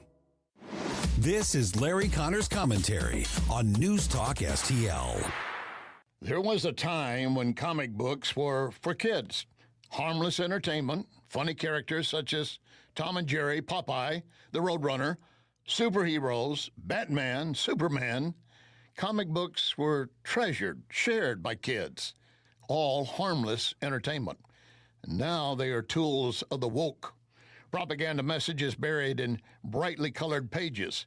Marvel has a She-Hulk. The Hulk got transgender surgery. DC Comics now has a Wonder Woman for Pride Month, a transgender. If it's not enough that you have to police what your children see at the movies, TV, on their computers, their phones, now be alert for propaganda comic books. By the way, Steven Spielberg has a new movie coming out titled Disclosure Day. He says his movie raises the question, is God as we know him the only God in the universe? Or is there a different God in a different universe? Now, he says his movie will question a Christian's faith, have them question their own faith. I don't care how great the movie might be. Spielberg's movie will not affect my faith. Get more Larry Connors on Larry Connors USA. Tonight at 6 on News Talk STL. When insurance companies know you're represented by Under Law, they know Under is not going to let you be pushed around. Their reputation is built on years of courtroom battles. If you suffer an injury or damage to your property, serve the insurance company notice. You have Under Law on your side. A St. Louis firm you can trust to protect you at every term. Don't settle for less. You want to win? Believe me, Under wins. Under, O-N-D-R, underlaw.com. Today, scammers use AI, fake voices, and realistic messages to make fraud look real. If you're pressured to act fast or promise guaranteed returns, don't fall for the call. I'm Denny Hoskins, Missouri Secretary of State. Our office regulates investing and works to protect investors. Call the Missouri Securities Hotline at 800-721-7996 or visit MissouriProtectsInvestors.com. Paid for by the Missouri Investor Education and Protection Fund. This is a public service announcement. Hey, Colombo here for Intervine, a great local company that has customers all across the country due to the quality of their products. Intervine has the best flashlights, lanterns, headlamps, and even batteries, including the new Monster 2000 Lumen waterproof lantern and the Sentinel 2000 self-defense flashlight. Our home and vehicles are full of great Intervine products, and right now you can shop their website and get 25% off your entire purchase just by using my name, Tony, as your promo code. That's promo code Tony at Intervine.com. News, analysis, opinion. She is making New York less safe. President Trump has done more to protect the citizens of New York than she has. It's not in China's interest or anyone's interest for there to be any sort of forced change in the status quo. 101.9 and 94.1 News Talk STL.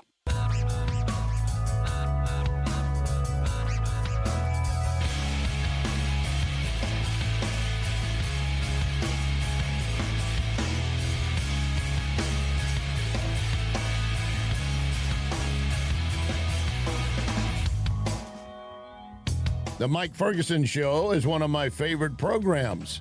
In addition to Larry Connors USA, catch my program at 6. Now, back to Mike.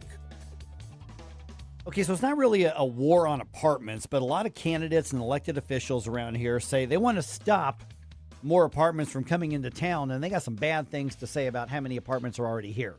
And it's not just St. Charles County. That was kind of highlighted in the debate that Lindenwood Hammond Institute for Free Enterprise and Lindenwood University put on last week, and we were, of course, a big part of that as well. And you can see those clips. I'm seeing those clips kind of going viral all over the place here in the area. A lot of those darn apartments. And then Susie says, I have a question. By the way, I'm a St. Charles County apartment dweller. And voter. And you've been so for a long time. Yeah. And we're now joined by David Stokes from the Show Me Institute. He knows a thing or two about the municipal stuff and policy. And so the idea that I don't want an apartment complex next to my subdivision, okay, that's nothing new, David, although I've seen some really nice apartments near some nice subdivisions. It's all about how you do it. But what do you make? Let me start with the basic foundational question, David. What do you make of this sort of sudden focus, hyper-focus on apartments, and we have to stop them, and we just assume that all apartments are bad, and that's just kind of the narrative in this election year?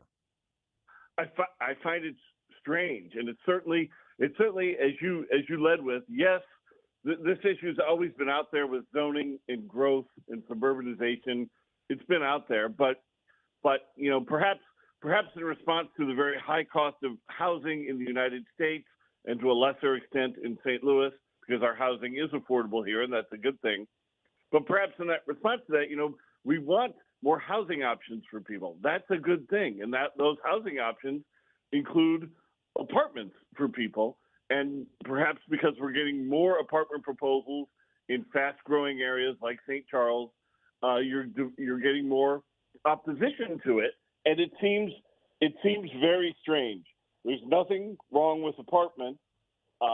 It's inappropriate, I think, to use the power of government to go out of your way to prevent them with moratoriums or bans or anything like that, whether that's happening or in St. Charles County or cities in St. Charles or Ladue or wherever.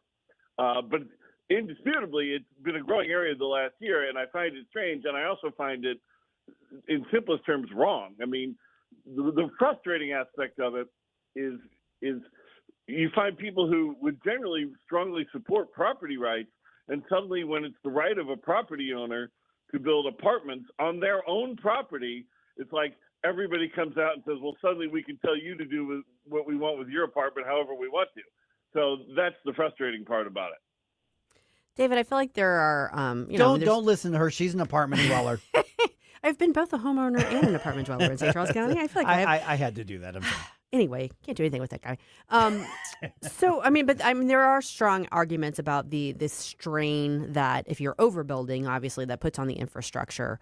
How do local officials, particularly since most of these are going up within municipalities, are not county decisions, they're actually municipal decisions.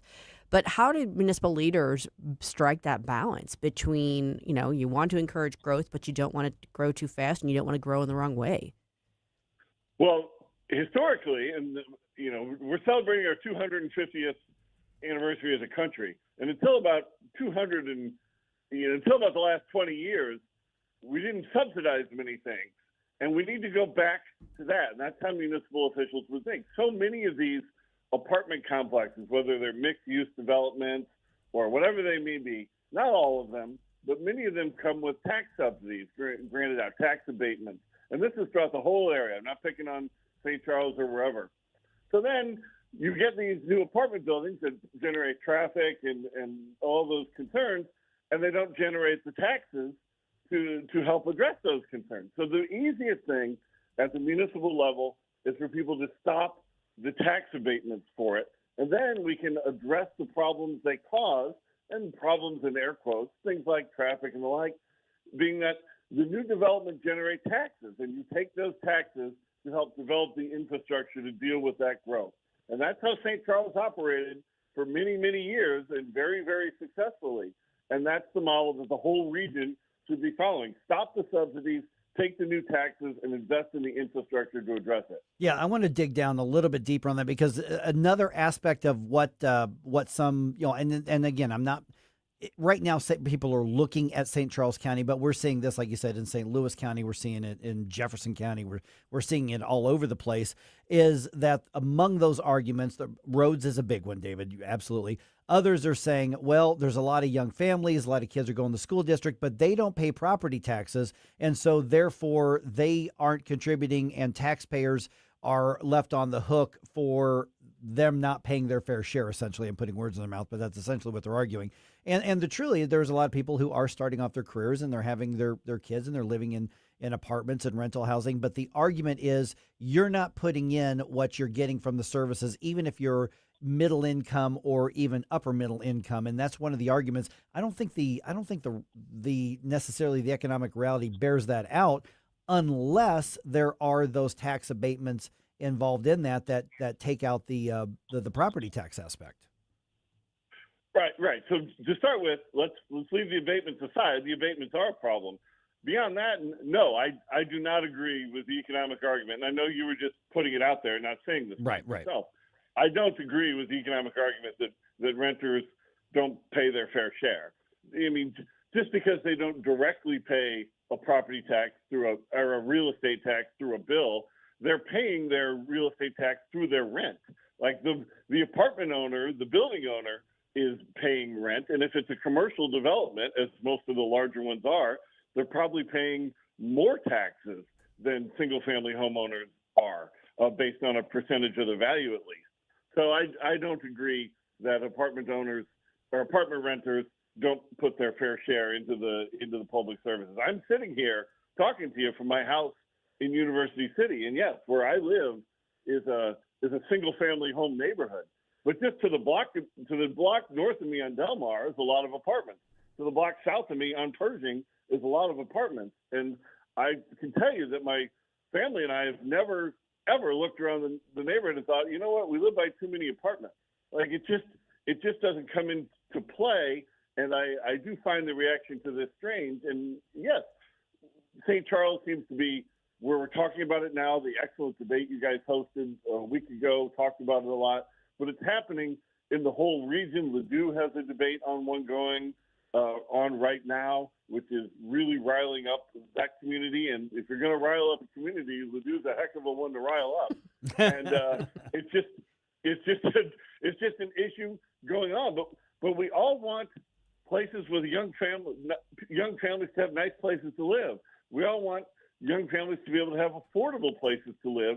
And if you start banning apartments or take these short-term moratoriums and make them permanent, and I think some of the St. Charles officials who were quoted in the Post-Dispatch said this, in a couple of years, you're going to look around and say, why is everybody moving to Lincoln County? Why is everybody moving to Warren County? And there's nothing wrong with either of those two beautiful counties, but you're going to drive people away due to the high cost of housing in St. Charles or St. Louis or wherever. Apartments and duplexes and those things are one of the options we need to have to hold the cost of housing down for everybody. Well, and that's one of the other points. I mean, people talk about the idea of like starter homes, and we all kind of have that idyllic idea of a young family starting out and having a nice little home, recognizing it may not be their long-term home, but it's a starter home. But with housing being as expensive as it is right now, that's not an attainable goal for a lot of young people. And yet, I don't know. Obviously, we want to strike the balance, too, between government being so involved in the process that you've got nothing but government overreach and it's interfering with just sort of the natural economic order of things. But the policies they pursue, to me, it just comes back to having to strike that balance.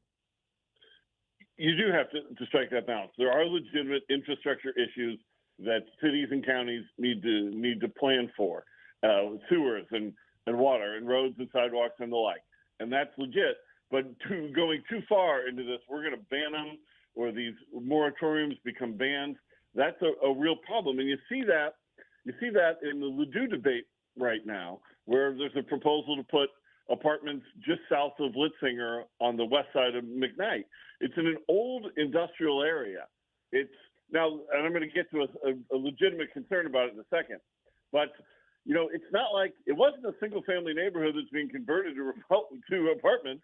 It's an empty area. It's an old industrial area that's barely being used now, and somebody bought it, and the company owns it, and they want to build apartments and some duplexes there. And it's frustrating to see people talking about this as if it's just assumed the government has the right to stop this. Like, you want to do this with your property? Well, we're going to tell you that you can't. And it's doubly frustrating to hear that from people who, in most cases, are strong supporters of property rights.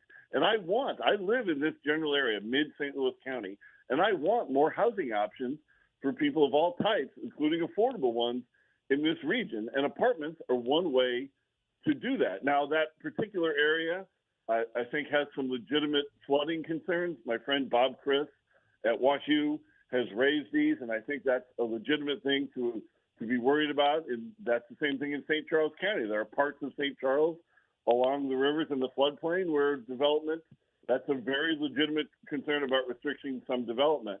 But beyond that, you're getting objectives to these things in areas with no environmental concerns, parts of sort of west central St. Charles and the like.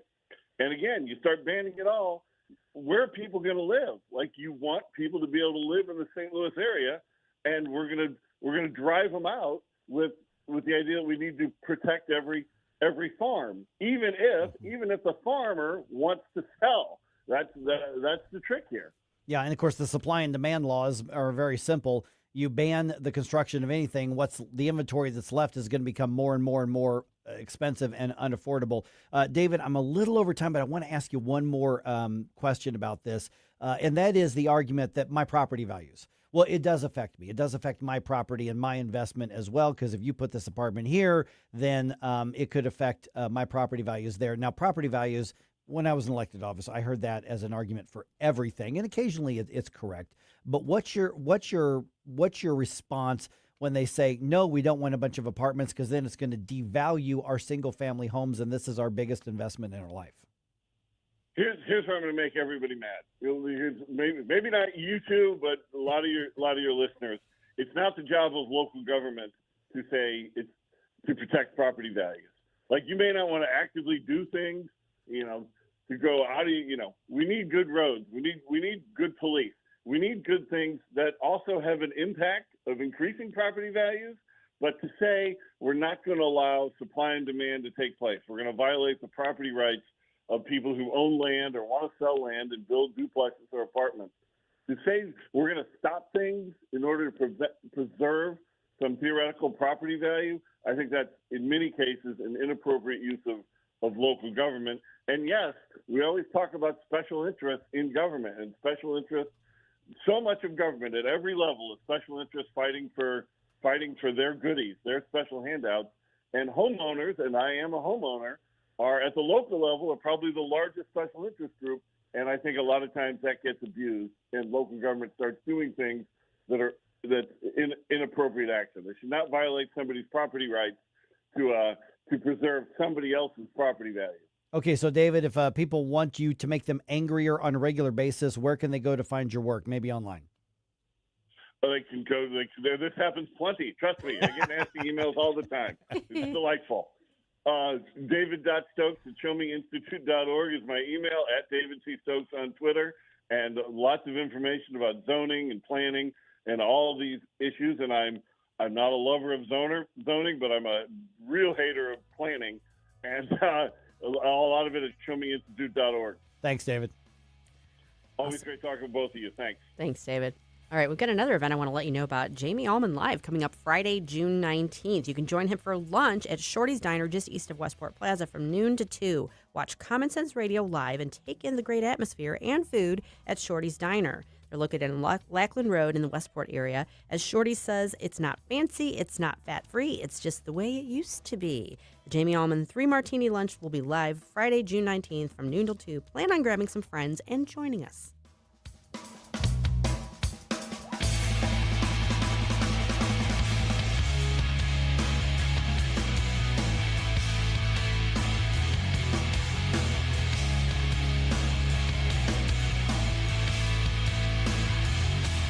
Okay, so let's talk about your single-family home that you've got, and you're in U City where David is, or you're in Ladue, you're in Clayton, you're in Hazelwood, you're wherever, and you just want your home to be the best it can possibly be. Not just curb appeal, but that ownership, that pride of knowing that your home stands out and it reflects you and your family. Lime Concrete Block. I'm telling you, limeblock.com. This is the website to go to. Mike Ferguson here. Here's what you do. They have been supplying St. Louis since 1947. Give them a call or just go to limeblock.com or just put Lime Block right in your maps. It'll take you right to where they are with everything they have. You say, I've got this idea. I want that retaining wall. You know what? I want that walkway. I want that stone walkway. I want that seating wall around my patio. You know, I want that. I need that ready mix concrete. I want that outdoor living space. You come in with the idea, and they're going to say, here's what you're going to need. They're going to supply you. They're even going to give you ideas on what you can do with it, and then you can go make it happen at your home. Walk around some of these beautiful neighborhoods. It can be Ladue. It can be Clayton. It can be Chesterfield. It can be anywhere, and I'm telling you, a lot of those retaining walls, a lot of those decorative walls, a lot of those garden walls, a lot of those walkways, those gates, a lot of those were built from supplies from Lime Concrete Block Company. They can do the same for your home. They can set you up to set your home apart. LimeBlock.com. I'm telling you, just put Lime Block in your maps. It'll take you right there, and you can see everything they've got to offer. You bring the ideas. They'll give you the supply. You make it happen for your own home. This is Kurt Barr, St. Charles County Director of Elections, inviting you to our Sundays on Sunday, family-friendly open house. Stop by for a behind-the-scene look at how your elections are run. Kids can vote at a mock polling place using a real ballot. You can meet candidates appearing on the August primary ballot, and everyone can enjoy free ice cream. The County Pet Adoption Center will also be on site with dogs looking for new homes. Join us Sunday, June 14th from 2 to 5 p.m. Details at sccmo.org/elections. Hey, when pests invade your home, you need someone you can trust. It's Jamie Allman here, and at Buckingham Pest Control, they're not just your exterminators. They're your neighbors and friends. A locally owned family business and St. Louis Magazine A-List award winner, providing affordable, quality pest control. Plus, they offer energy-efficient TAP attic insulation, the only insulation that controls pests. BuckinghamPestControl.com. That's BuckinghamPestControl.com. I'm not the one so far away when I feel the snake bite enter my veins. Never did I wanna be here again, and I don't remember why I came. Hey, this is Vince Colonnese. I'll talk to you tonight at 8, but now back to the Mike Ferguson in the Morning Show on News Talk STL. Maybe we need to start one of those sort of behind the scenes or after the show podcast or something, guys. You think?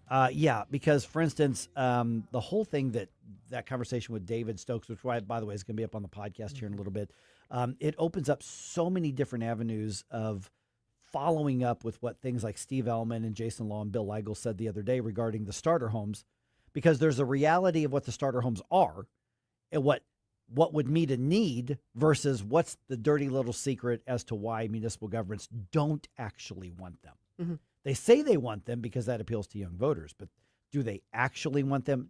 No. They want big, giant McMansions, and they want, $1 million homes. They don't want starter homes. Right. They say they do, but they don't. Now, I'm not saying, maybe Steve says, no, we really should. I think he was passionate about people wanting to be able to afford housing, and I think Bill and Jason are the same way. But overall, local governments would rather build $1 million home than 5 $200,000 homes. Right. For a lot of reasons. For a lot of reasons. Yeah, just saying. All right, we got just a couple of minutes here. Let's go over a few things, including what's happening in Festus. Let's go ahead and squeeze another news dump here. The Morning News Dump, brought to you by Mario's Donut Restaurant. The Morning News Dump. Are you joking? Is this a joke? Listen, folks. The Morning News Dump. Took my mom to Mario's the other day. Mm-hmm. So good. Yeah. So much fun, too. All right, the Festus City Council says no to the recalls. The vote was 4-3 in each recall against placing those questions on the ballot. The reason given was that the recall petitions lacked legal grounds based on state law, which requires that recall efforts be based on unlawful actions or incompetence. The recall petitions were started by residents opposed to a data center project in the city limits. Okay, a few other things going on here. President Trump makes it official.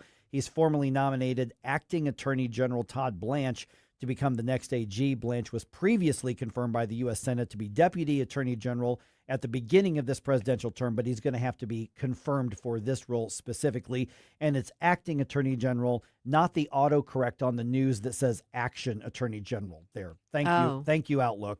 Thank you, Word, that did the autocorrect. It's not action attorney general. Blame the robots. I'm just saying the robots got me on that one, and I almost read it on the air. Got a little sad news. I don't want to report sad news, but I have sad news. Yeah. The St. Louis Zoo announces the sad news. Mara, the 57-year-old Sumatran orangutan, died this week. Yeah, she was my age. She was the second oldest of her species in North America. Wow. Yeah, Mara had been at the St. Louis Zoo since 1992. Oh, that is sad. Yeah, and if you've been at the zoo at any time in our lifetime, I guarantee you've seen Mara. We've all seen her. We've all seen her out there. So farewell, Mara. She was a great grandmother to orangutans that are in zoological parks around the country now. All right, Cardinals are in New York to start a series with the Mets tonight. That is a 6:10 first pitch. Billikens and Tigers going to meet on the basketball court this coming season for the first time in 25 years. Yeah, the 3-game series, so 2026, 2027, 2028. That's going to happen November 6th at the Enterprise Center to start. Locations of the 2027 and 2028 games have not been announced. So this game, Enterprise Center, not at Chaffetz. It's going to be considered a neutral court, and they'll probably sell the darn thing out. That's for sure. Yep.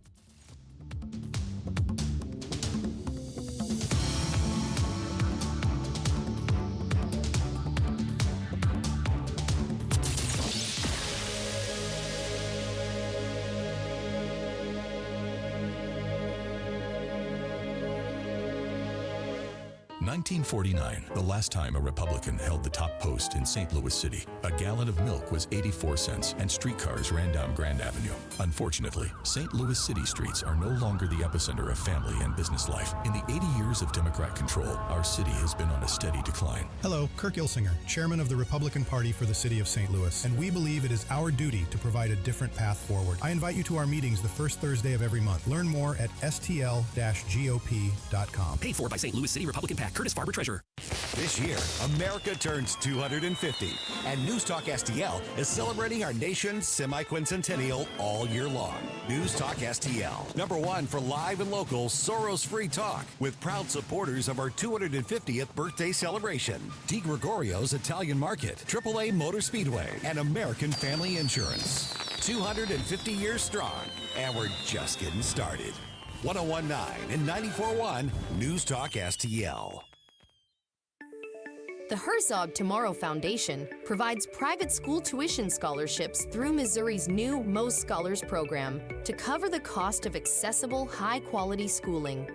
Hi, this is Myella Esser with the Herzog Tomorrow Foundation. Our private school tuition scholarships wouldn't be possible without the support of generous Missouri taxpayers. If you're a Missouri taxpayer interested in redirecting your tax dollars and sending them to Missouri students in need of a better education, please contact me at herzogmostscholars.org. Better education for students creates a better tomorrow for all. Learn how you can help provide a better education for Missouri students at herzogmostscholars.org. That's herzogmostscholars.org. Also, sign up for The Lion, an initiative of the Herzog Foundation that carries articles covering a wide range of issues facing American families and culture. herzogfoundation.com. That's herzogfoundation.com.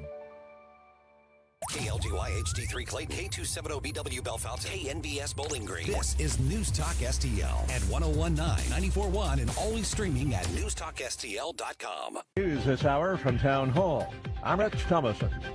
The pilots are fine. That's President Trump's report on the fate of the 2 crew members who were on a U.S. military helicopter that crashed near the Strait of Hormuz. The president says the 2 service members were successfully rescued. The shaky Israel-Iran ceasefire is holding as the 2 combatants have quit trading fire. Israel's strikes on Hezbollah and Lebanon apparently opened a rift between President Trump and Israeli Prime Minister Netanyahu. President Trump had publicly warned Israel not to strike Beirut in its war with Iran-backed Hezbollah militants. When it did on Sunday, Iran responded by firing ballistic missiles at Israel for the first time since the April ceasefire. Israel then struck Iran, with which Mr. Trump has been engaged in weeks of high-stakes negotiations. The fighting has since died down, but the differences between the 2 leaders may persist. That's because President Trump wants to wind down an unpopular war and reopen the Strait of Hormuz to ease gas prices. Iran says a full ceasefire in Lebanon is key to any deal. Bernie Bennett, Washington. Why does it take California so long to certify election results, including the votes cast in the Los Angeles mayoral primary? California takes a long time to count votes, and that's because about 90% of the voters cast their votes by mail. And on election night, counties like Los Angeles will release their results of the mail ballots that they have processed so far, plus whatever votes were cast on election day. Mail ballots typically favor Democratic candidates more so than Republican candidates, and especially in this race, we have evidence that Democrats held onto their ballots all the way up until the final days of the race, perhaps while they were waiting for the governor's race to settle. Correspondent Stephen Olemacher says incumbent L.A. Mayor Karen Bass will face another Democrat, Progressive City Council member Nithya Raman, in the runoff. Wall Street, the Dow futures up 168 points. NASDAQ futures ahead 226. More on these stories at townhall.com. Hey, I'm Kirk Cameron. Is health insurance eating up your budget for 2026? If you're looking for ways to better steward your finances, consider this: Christian Healthcare Ministries. It's a health insurance alternative at half the cost. Join CHM today by visiting chministries.org/wellness. While insurance companies tell you when to join, what to pay, and where to go, CHM is different. As a ministry, CHM allows you to share the burden of medical bills with other Christians. You can enroll, switch programs, or leave at any time. Christian Healthcare Ministries. It's a world of difference. CHM has 4 flexible programs. You can pick any certified doctor, surgeon, or hospital that you want for eligible care. So make the switch. Take your paycheck back from health insurance this year. Join CHM today by visiting chministries.org/wellness. That's chministries.org/wellness. From the News Talk STL Weather Center. I'm meteorologist Shan Scotch with your first alert forecast. We've issued a first alert weather day. That's going to be set to go from Tuesday all the way through Thursday. So yes, today going to be primarily focused on some dangerous heat. The heat index up to 107, up to 104 into Wednesday, and 105 into Thursday. Wednesday afternoon and Thursday afternoon could be looking at some potential strong to severe storms once again. But going to be tracking this heat looking to fall off as we head off into Friday. Still seeing some chances of some showers and storms this weekend. From the First Alert 4 Weather Center, I'm meteorologist Shan Scotch. This hour of News Talk STL is brought to you by Stifel, serving investors for over 130 years. Contact your Stifel financial advisor at stifel.com. That's STIFEL.com. Dr. Michael Lewis, West Point grad, physician, and retired Army colonel, is considered the world's leading expert on the use of omega-3s in brain health. He's also the author of When Brains Collide. Dr. Lewis, a lot of people take fish oil supplements, but how do you know they're working if you're not testing? Elizabeth, I've come across the biggest breakthrough in my 30-plus years of medicine. What if you could test yourself at home to see if your fish oil supplements are actually working? And then have the right product, a combination of fish oil and olive oil, a perfect Mediterranean diet in a bottle delivered right to your doorstep. This is the answer to the American ultra-processed food diet. Email me at test@brainhealtheducation.org. That's test@brainhealtheducation.org. Email Dr. Lewis today at test@brainhealtheducation.org and take the first step toward a healthier brain. Your future self will thank you. That's test@brainhealtheducation.org. Mike Ferguson. Is there anything in your life that is not Trauma Olympics? Susie Moore. Get out of here and stop playing victim. Get up, St. Louis. There's no crying in baseball. Mike Ferguson in the morning on News Talk STL. All right, city leaders really don't want to give some St. Louis police officers raises. We're talking about those command center or command level officers. At least they don't want to give the raises that the State Board of Police Commissioners wants to implement. I'm not going to blanket statement saying they don't want to give them raises, but some in City Hall don't, that's for sure. We're now joined by Kirk Hilzinger, St. Louis City Republican Party. So we got so much ground to cover here, Kirk. Let's see what we can get to here. Let's burn those airwaves up. I effectively use the sound bite or sound effect by waving the paper. That's how you know I'm serious. All right, now let's start with this. Start with this police raises thing. So the state board comes in and says, you want to be competitive, you need to keep your command staff getting paid a competitive wage, and that means some big raises. In some cases, like 20% or more. They've already given raises to street level, beat level officers. Civilian employees have gotten some raises as well. And Mayor Spencer, and some of the things that she said actually need to be considered here. That is saying we've got contracts, we've got ordinances, you give big raises here. It forces us to give big raises with the fire department, which I'm going to assume is a union thing. Yes. I'm going to guess. Yeah. Yeah. So she says, this isn't just about the city. This is about the rest of the city budget. Well, that's her job, is to watch over that sort of stuff. So you get that. But, Kirk, I'm going to argue that Kara Spencer didn't create the bill that's due right now, but this bill is because of defunding the police under previous administration and years of doing everything they can to underfund police. Well, guess what? Now you got to get caught up, and it's expensive. Yeah. What happens if you have a leak in your roof and you ignore it for years upon years, decades? You're not only replacing that leaky portion of the roof, but you're replacing everything below it that was destroyed. Right. And the defund the police Democrats basically tried their best to destroy the Metropolitan Police Department. And, you know, police officers may have a badge number, but they are not a number. In the private sector, if you want to attract more people, better qualified candidates, which we need, the best police that we could possibly get, you pay them to entice them to come from other districts, which is exactly what was happening to get rid of our police when the defund the police movement was wild in St. Louis. They were going to St. Charles. They were going to St. Louis County. They were going anywhere where they thought that they were supported. They were going to Jefferson County. They were going to Edwardsville. I mean, and to move into Illinois and pay all the taxes there, you know you weren't competitive at that point. Yeah.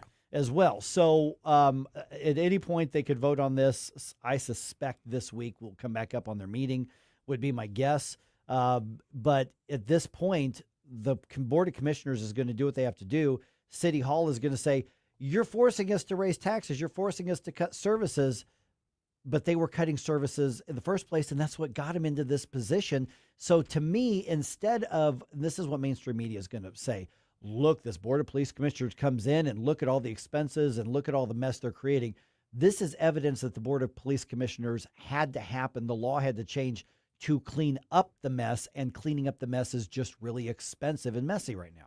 Yeah, I don't exactly think that before this that the streets were paved well or the trash was getting emptied. Mm-hmm. And now we've got an 18% increase in our water bill. The city wasn't spending the money before this came up.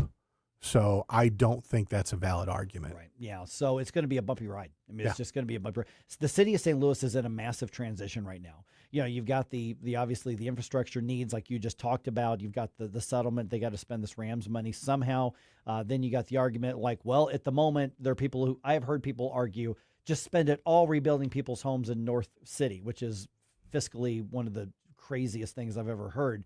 There's one thing to say set some aside for assistance and neighborhood groups because this isn't tax money. This is a settlement money.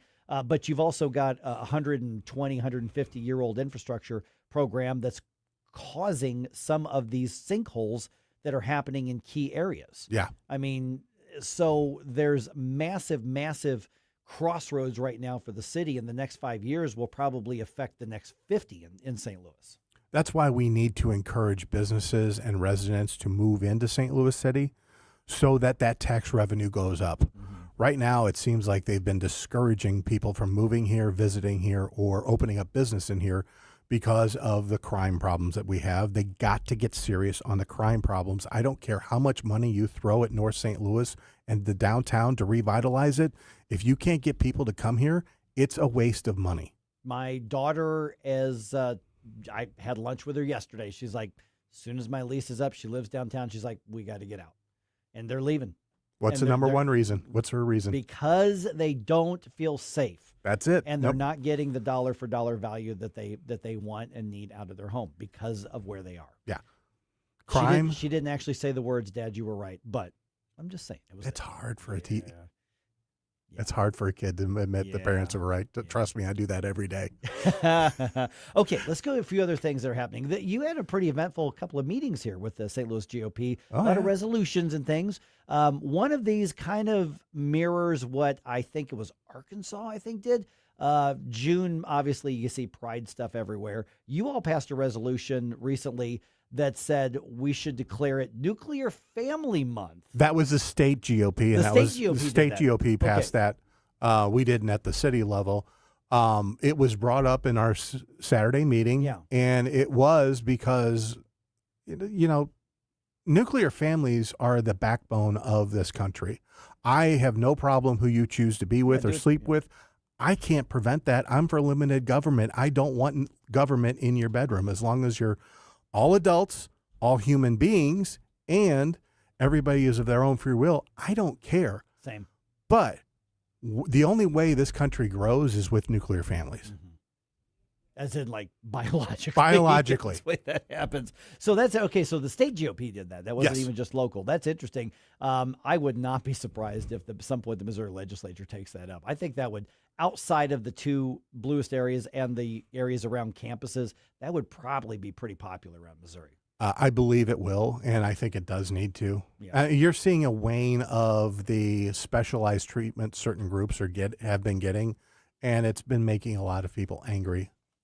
All right, I'm going to try to move through a lot of bullet points here. Amendment 5. Yes. Coming up here. You guys take a stand on that as well. Yes, we had Bishop in and Bishop Davidson, State Representative Bishop Davidson. Yeah. Yes. He talked about it. He basically dispelled a lot of the myths that were going on. We're not going to get a 20% sales tax. We're not going to get a 15% sales tax. If we remained revenue neutral, it would see a 1% to 2% sales tax increase. And you're talking about people getting a 4.7% raise by the elimination of their income tax. And why is Texas, Florida, Tennessee, and Nevada attracting all these businesses fleeing blue states?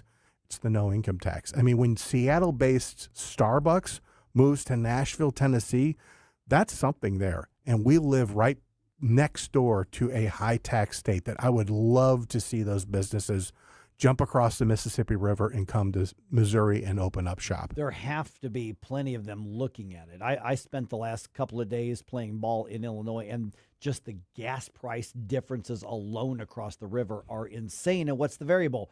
One's in Illinois, one's in Missouri. It's just like California and Arizona. It's that simple. So Amendment 5 obviously being the income tax repeal as well. So it's not a repeal; it's a setting the framework up, right? To eventually, but it will say this has to be eliminated. Yeah, now over time and how it does that's obviously remains to be seen on that. And I tell you right now, Kirk, I think that if the election were held right now, I don't think it passes. So that's why all of the town hall things get out there, and I think that can be changed before the August election. But it's going to be a massive amount of misinformation and confusion. And I told Dennis Ganal, I've said this story on the air, I said, if I were campaigning against you, I wouldn't try to meet you fact for fact. No. What I would try to do is create as much confusion and as much worry as possible.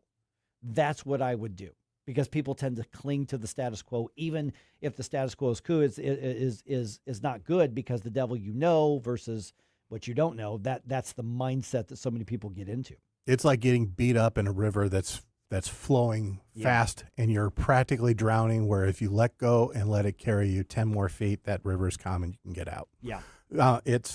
It's the same with how the 1% earnings tax passes in the city. That is an income tax. Yep. And people are worried, well, what are we not going to get in our city services? With Amendment 5, nothing happens as far as reducing services. That's up to the legislature. And to give them credit, they knocked out $4.11 billion of our budget this year. So that is a great thing to happen. Yeah, and the service, and the other thing about Amendment 5, which I suspect Bishop talked about the other day, was that unless the revenue is there, that has to be there first before you step down the income tax. Yes. So it has to say we're never going to get the revenue has to be there first. And that's what's getting lost in the conversation. And not only that, the revenue can't increase. So you can't use the sales tax to augment the revenue coming into Jefferson City. Anything you put on sales tax has to be reduced on the income tax level. And for the municipalities, it has to be reduced on the personal property tax level. There's a chance that sales tax rate wouldn't go up at all, but it is likely that some things that are not taxed now would then be taxed, as far as digital and streaming and services and things like that. So it is a discussion that has to be had because, it's a major change, but around the country, like you said, there are a lot of states that are thriving under this setup. Yeah. Okay, just got a minute or two left here. We talked about this a little bit, I think last time you were in a few weeks ago, regarding the congressional maps. Yes. People get mad at me when I say the word gerrymandering, but I'm not even saying it as a pejorative. It's just what it is at this point. Democrats started the fight. Republicans have responded. Both are redrawing to say, okay, where could we draw the lines to give ourselves the most? I don't think it's right when either side does it, but it's just what it is right now. And you look at Illinois, and of course states are going to respond. Texas does it, then California does it, then Missouri does it, then, everybody does it at this point. And you're arguing Missouri lawmakers shouldn't be done because now we've gone from 6-2 to 7-1, and you're saying, hey, why stop there? Well, and the state GOP passed a resolution based on the St. Louis City resolution asking for an 8-0 map. I want to be very careful. I'm not here to draw maps. That's not my job. That's the state legislature's job. However, the current Congressional District 1, there is a strong argument that is unconstitutional based on the latest SCOTUS reading. So I say that's even more proper to redraw that one than it was even to do Congressional District 6, 4, and I believe 3 was in that mess. And also, whenever Democrats are in power, which is what I have in the very blue county of St. Louis City, its elections have consequences. The only time you hear about partisanship is whenever they're not in power. I have a 14-0 map for aldermen right now in St. Louis City. There hasn't been a single Republican representative since 2011. And I'm not about fighting Democrats like it was December 6, 1941. We have to be on the offensive, and we have to get ahead of this. And I think Congressional District 1 needs to, because it's hard to run candidates when you have an 80% Democrat district. Right. It was drawn that way on purpose, and the argument was Voting Rights Act. Yes. Yeah, or the Civil Rights Act. I mean, and that's what it was drawn for, specifically to make sure that a Democrat wins and a black Democrat is likely to win. Yeah, which in this race right now, for all 4 candidates, you don't have to worry. A black person will win Congressional District 1, no matter the party. Right. Yep. All right. The website, social media, how people get in touch here. Your next meeting, you have a bunch of fun stuff, I'm sure, happening over the summer. Oh, yeah. STL-GOP.com. Please donate. We are a David fighting Goliath in the St. Louis City. And we're talking about doing a barbecue in September, I believe September 13th, that weekend. So I'd love to see some people out there. It's real low-key, laid back. I'm looking for speakers, so hopefully you have something that you would like to do after the big holiday weekend. All right. We'll talk to you again soon. Thanks, Kirk. Thank you. I see your indifference. Stop it right now before you blow us all away. Get up, can't you hear the alarm? Get up, this is your cousin God. All right, you up for a challenge? Do something different. You've seen the videos and the YouTubes or maybe the movies and the TV shows. Man, wouldn't it be great to go scuba diving somewhere around with tropical fish or out in the ocean or just relaxing? I've done snorkeling. I've never done out in the ocean. I've never done scuba diving, but I'm telling you, you can get a taste of it at Great American Divers. Mike Ferguson here for my friends at Great American Divers. You can get that taste of it right here, and you'll find out it's a challenge. It is fun, and this is a veteran-owned company. Matter of fact, there's a 10% discount for active duty members and also veterans and first responders. GreatAmericanDivers.com. If you want to learn how to dive, they got you covered. You're already an experienced diver. You want to get a little more time in, a little refresher. They've got you covered. You need your equipment serviced. They've got you covered. You need to start and get some basic equipment. They've got you covered. Maybe you just need the air in the tank. They have got you covered. They've got the pools here in St. Charles. So check them out, greatamericandivers.com. And what a great, unique opportunity to get together with friends or that retreat or even that bachelor party. Check it out, greatamericandivers.com. Tell them Mike was bragging about him on the radio. Tired of settling for generic fishing gear? Say hello to Bullseye Bait and Tackle, O'Fallon's one-stop shop for serious anglers. Live bait, premium tackle, rods, reels, and an unbeatable selection of lures from top brands like Megabass, Zoom, and Berkley. Whether you're after bass, catfish, crappie, or bluegill, they've got the gear to help you land the big one. Plus, their expert team, led by Mark and Liz, provides rod and reel repair services. Bullseye Bait and Tackle, 266 Fort Zumwalt Square, or at bullseyebaitantackle.net. License number GL250000615. You're cooking dinner. The lights go out. You flip the breaker and forget about it. But what if it keeps tripping? Trips once, your breaker's doing its job. Keeps tripping?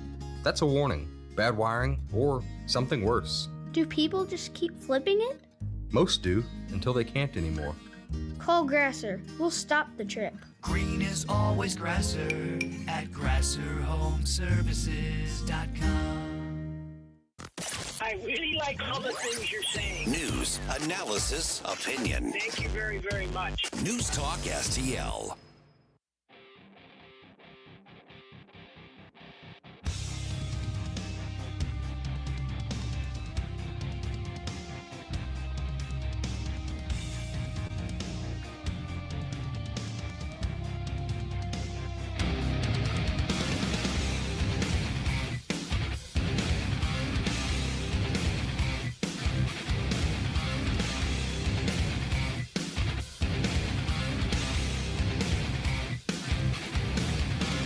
This is Kirk Hilzinger, chairman of the St. Louis City Republican Party. Connect with us at stl-gop.com.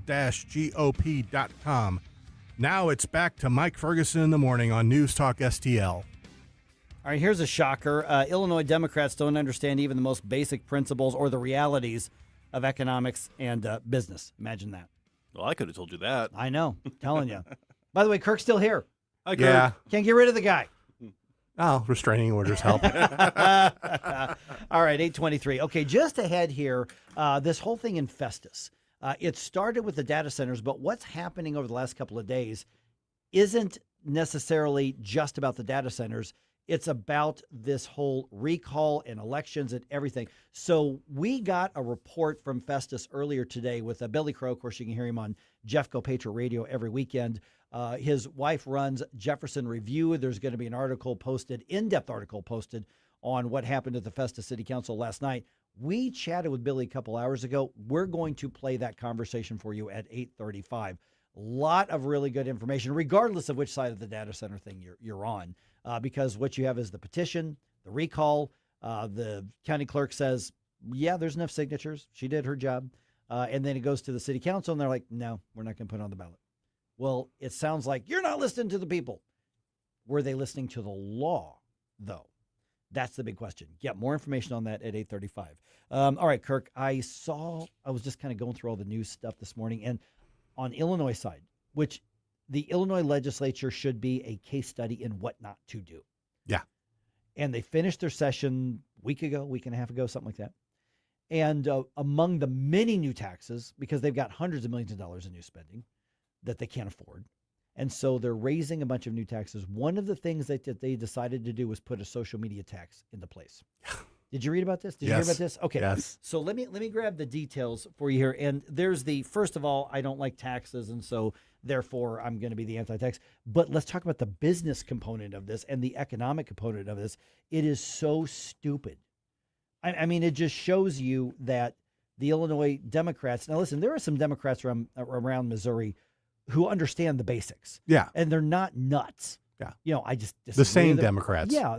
I disagree with them on the size of the scope of government and tax rate, but they're not crazy. I don't know what happens in Illinois. They're nuts. Well, as somebody from Missouri, I welcome this because that means more and more residents leave Illinois and businesses leave Illinois, and hopefully come to Missouri. I mean, my parents live in Illinois, and they are tired of the taxes. Oh, yeah. So are your parents on like social media, Facebook or Yes. Twitter? Okay. So here's how this new tax system is supposedly going to work. Every social media platform. So you're talking about Facebook, you're talking about Instagram, you're talking about TikTok, you're talking about X, you're talking about all of them. All of them now are supposed to pay these. If the platform has between 100,000 to about 500,000 users in the state, people who are in Illinois and have an account, that platform is supposed to pay 10 cents a month for each user to the state of Illinois.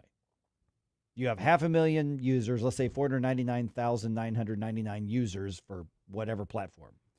Then you're supposed to calculate up how many of them are in Illinois and pay the state 10 cents per month for having those residents on your platform. Okay, so if you have 500,000 users to just basically right under 1 million users, then you got to pay $40,000 a month to the state of Illinois, flat fee, and 25 cents a month for every user in that tier. I'm not making this up. I'm not kidding. This is not the Babylon Bee. I'm not making this up. I am almost tempted to get my VPN and just set it to Illinois now just to keep charging these companies. I was just going to say that. How do they get around the VPN? Right.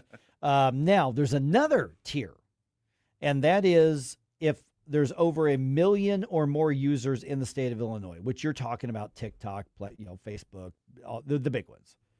$165,000 a month, they're supposed to write that check to the state of Illinois, and then 50 cents a month for every user above 1 million. And then Illinois lawmakers are saying this is going to raise $200 million a year, and the law says, you're going to love this one. You are going to love this. It was illegal for the businesses to pass on the cost of the tax to their customers. I wish everybody could have seen your face right now. It is by law illegal for them to pass on the cost of the overhead. We're just going to tax everybody $1 quintillion then. Yeah. It's just that's in the law.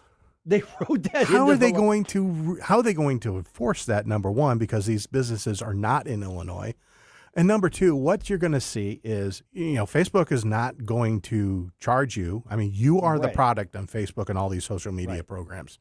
Your interest. That's how they sell ads to you, targeted to you. What are they going to do? They're going to sell more advertising. Or raise the price a little bit. You're going to see more ads in your feeds. Yeah. Well, even with something like X, where you can pay for a subscription to post longer content, get the blue check mark, I mean, what's going to stop them from saying, we're not doing this in response to that, but we are going to be increasing that price, and it just so happens to cover the cost. Taxes are part of your overhead. Yes. What this tells me, one, is that they don't understand squat about actual economic policy. They don't understand how business works. No wonder businesses can't get out of Illinois fast enough to say you're not allowed to pass this. That is a virtue signal I'm sure a lot of people on the fringe left would love, but that becomes the overhead. You cannot stop that from being passed on to your customers. Yeah, they don't have a Scrooge McDuck money bin sitting there just looking to empty wheelbarrows out to the state of Illinois. Just be like, oh, our bad, you got us. Now we have to pay more taxes. No, they're going to push it out to the consumer. It's impossible for them not to. Yeah. I mean, they don't even understand the basic mechanics and structure of business. And I'm not talking about conservative economics or leftist economics. I'm talking about the basic realities of business. Something costs you more, you have to make up the money somehow, or you go out of business. Yes, profit equals price minus margin. Yeah. Right. I mean, the margin is the profit minus the overhead. Yeah. UNICEF is not in the social media business. And so these are the lessons that even like the blue areas like St. Louis City, they need to be taking heed and looking at that, because you've got so many Democrats who are looking at some of the fringe huge names and saying, we need more of them. Pete Buttigieg, Cory Booker, there are Democrats around the country like, look at the successful businessman, J.B. Pritzker. He knows what he's doing. No, he doesn't. Yanking toilets out of his mansion? Yes, in order to avoid what? Property taxes. No. Oh, my goodness. So this is, I thought it was funny. And I'm like, first of all, how are you going to enforce it? But secondly, it just proves that you got people governing the state who don't know the first thing about what makes a state economy run. Yeah, it's all theory, not application. Goodness.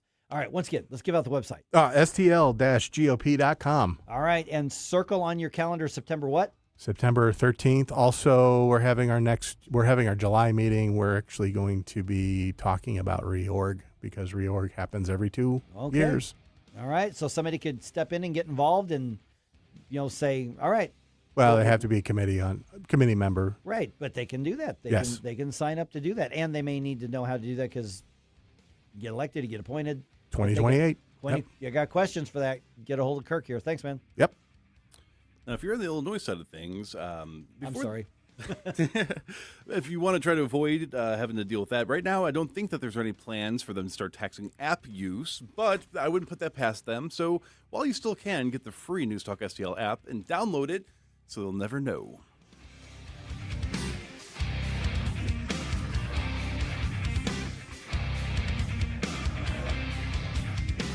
Mike Ferguson in the morning. Good news, everyone. The university is bringing me up on disciplinary charges. Wait, that's not good news at all. On News Talk STL. From the News Talk STL Weather Center. I'm meteorologist Shan Scotch with your first alert forecast. We've issued a first alert weather day. That's going to be set to go from Tuesday all the way through Thursday. So yes, today going to be primarily focused on some dangerous heat. The heat index up to 107, up to 104 into Wednesday and 105 into Thursday. Wednesday afternoon and Thursday afternoon could be looking at some potential strong to severe storms once again. But going to be tracking this heat looking to fall off as we head off into Friday. Still seeing some chances of some showers and storms this weekend. For the First Alert 4 Weather Center, I'm meteorologist Shan Scott. Fox News commentary with David Marcus next.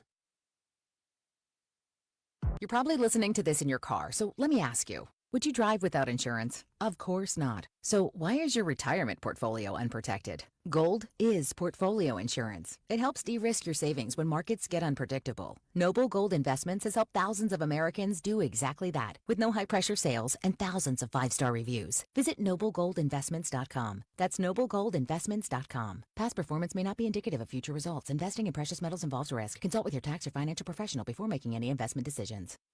Here's David Marcus. Is it any wonder that Republican voters are taking their anger to the primary voting booth? With GOP control of Congress, the White House, and a conservative Supreme Court, when will there ever be better conditions to achieve the voters' priorities? How many elections do Republicans need to win before they can actually govern? The 2026 midterm has now become an anti-incumbent insurgency from Republican voters that can be spoken of in the same breath as the Tea Party. And it will go far to determining what a post-Trump GOP looks like. Trump is the most important political figure in American politics, but he is not the sun, the moon, and the stars. The voters are, and it is by their lights that the president navigates the ship of state. The message to remaining Republican incumbents this cycle is clear. Don't tell us your philosophy, and don't spar with the president. Just tell us what you're going to get done and how. For more commentary like this, go to foxnewspodcast.com.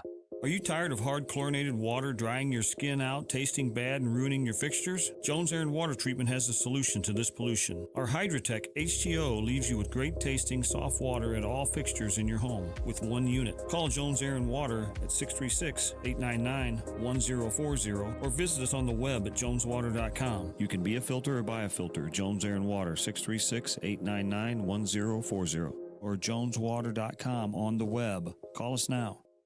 Tony Colombo here for Gutter Pros and Exteriors, your all-in-one service team that brings years of experience and quality that's affordable right to your doorstep. Christine and I discovered Gutter Pros and Exteriors when we bought our home and inherited a gutter problem.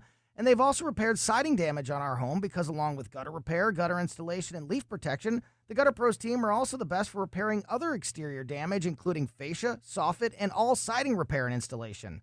Learn about all the ways Gutter Pros and Exteriors can help your home or business right now at gutterpros.com.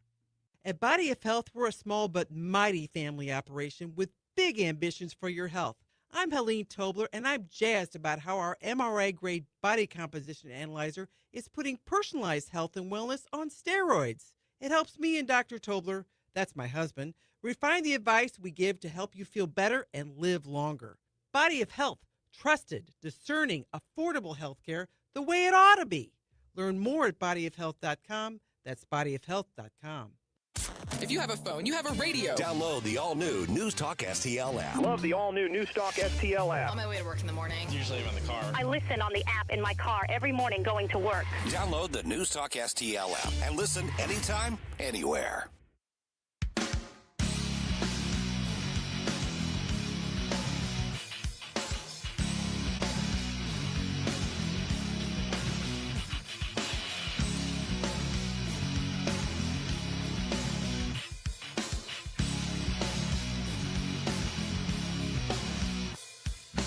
Let's get back to all this madcap mayhem with Mike Ferguson in the morning. But don't forget, stick around for Jones and Arps every Monday through Friday, 4 to 6 p.m.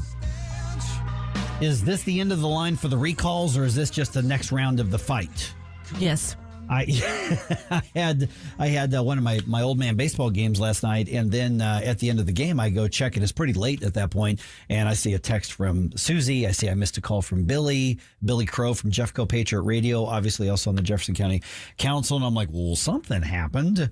Oh boy, did something happen? Boy, what another intense situation, another escalation of the conflict in Festus. And here's what I want to kind of caution everybody. And Billy Crow joins us right now. And I think a lot of people are kind of enjoying the soap opera. They're enjoying the drama. You know, they're taking sides and that. And I get that. And there's, to some degree, there's a place for that. But we're talking about, you know, not just a community thinking of what's best for its future. Some people think of data center development and the tax base that it brings in is good. Other people don't like it for other reasons. I get that.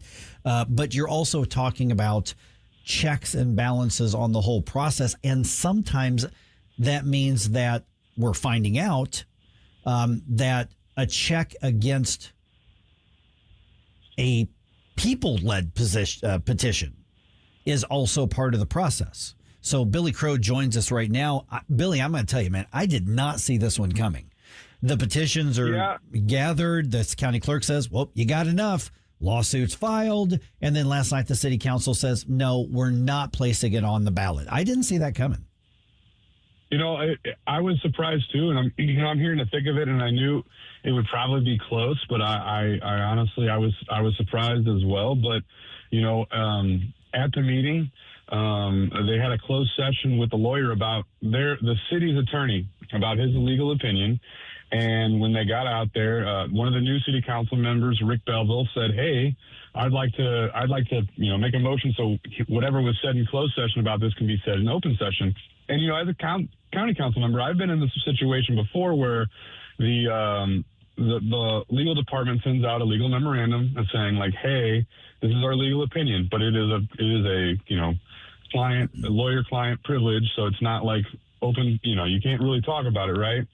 And so then we go out there and we make votes that this don't seem quite correct, but they are following what our legal advice is, because if we don't follow that advice, it opens us up to litigation and such, right? So you've got these council members that their legal advice told them that the petition is not a legal one because it doesn't follow the 3 points for why someone in the city can be recalled. And so Alan McCarthy, took a brave stance and said, I'm not going to listen to the mob. I'm going to listen to the legal counsel that says that this recall doesn't pass legal muster, and follow his advice.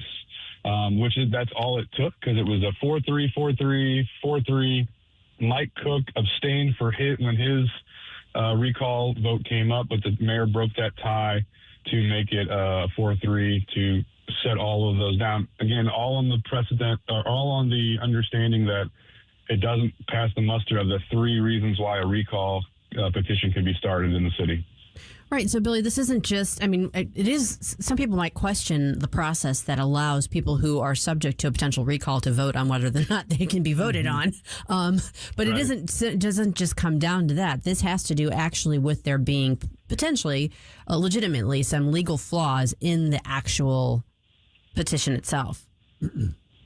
Yeah, that's exactly right. I mean, the three reasons that someone can be recalled by state law for Festus, which is a third-class city, is misconduct in office, incompetence, or failure to perform duties. And their lawyer did a great job of explaining, like, incompetence doesn't mean he doesn't go vote your way or doesn't, agree with your policy. Incompetence means that, like, we're talking like real mental incapacity to be able to perform the functions. Like, I don't know, Joe Biden a couple of years ago, right?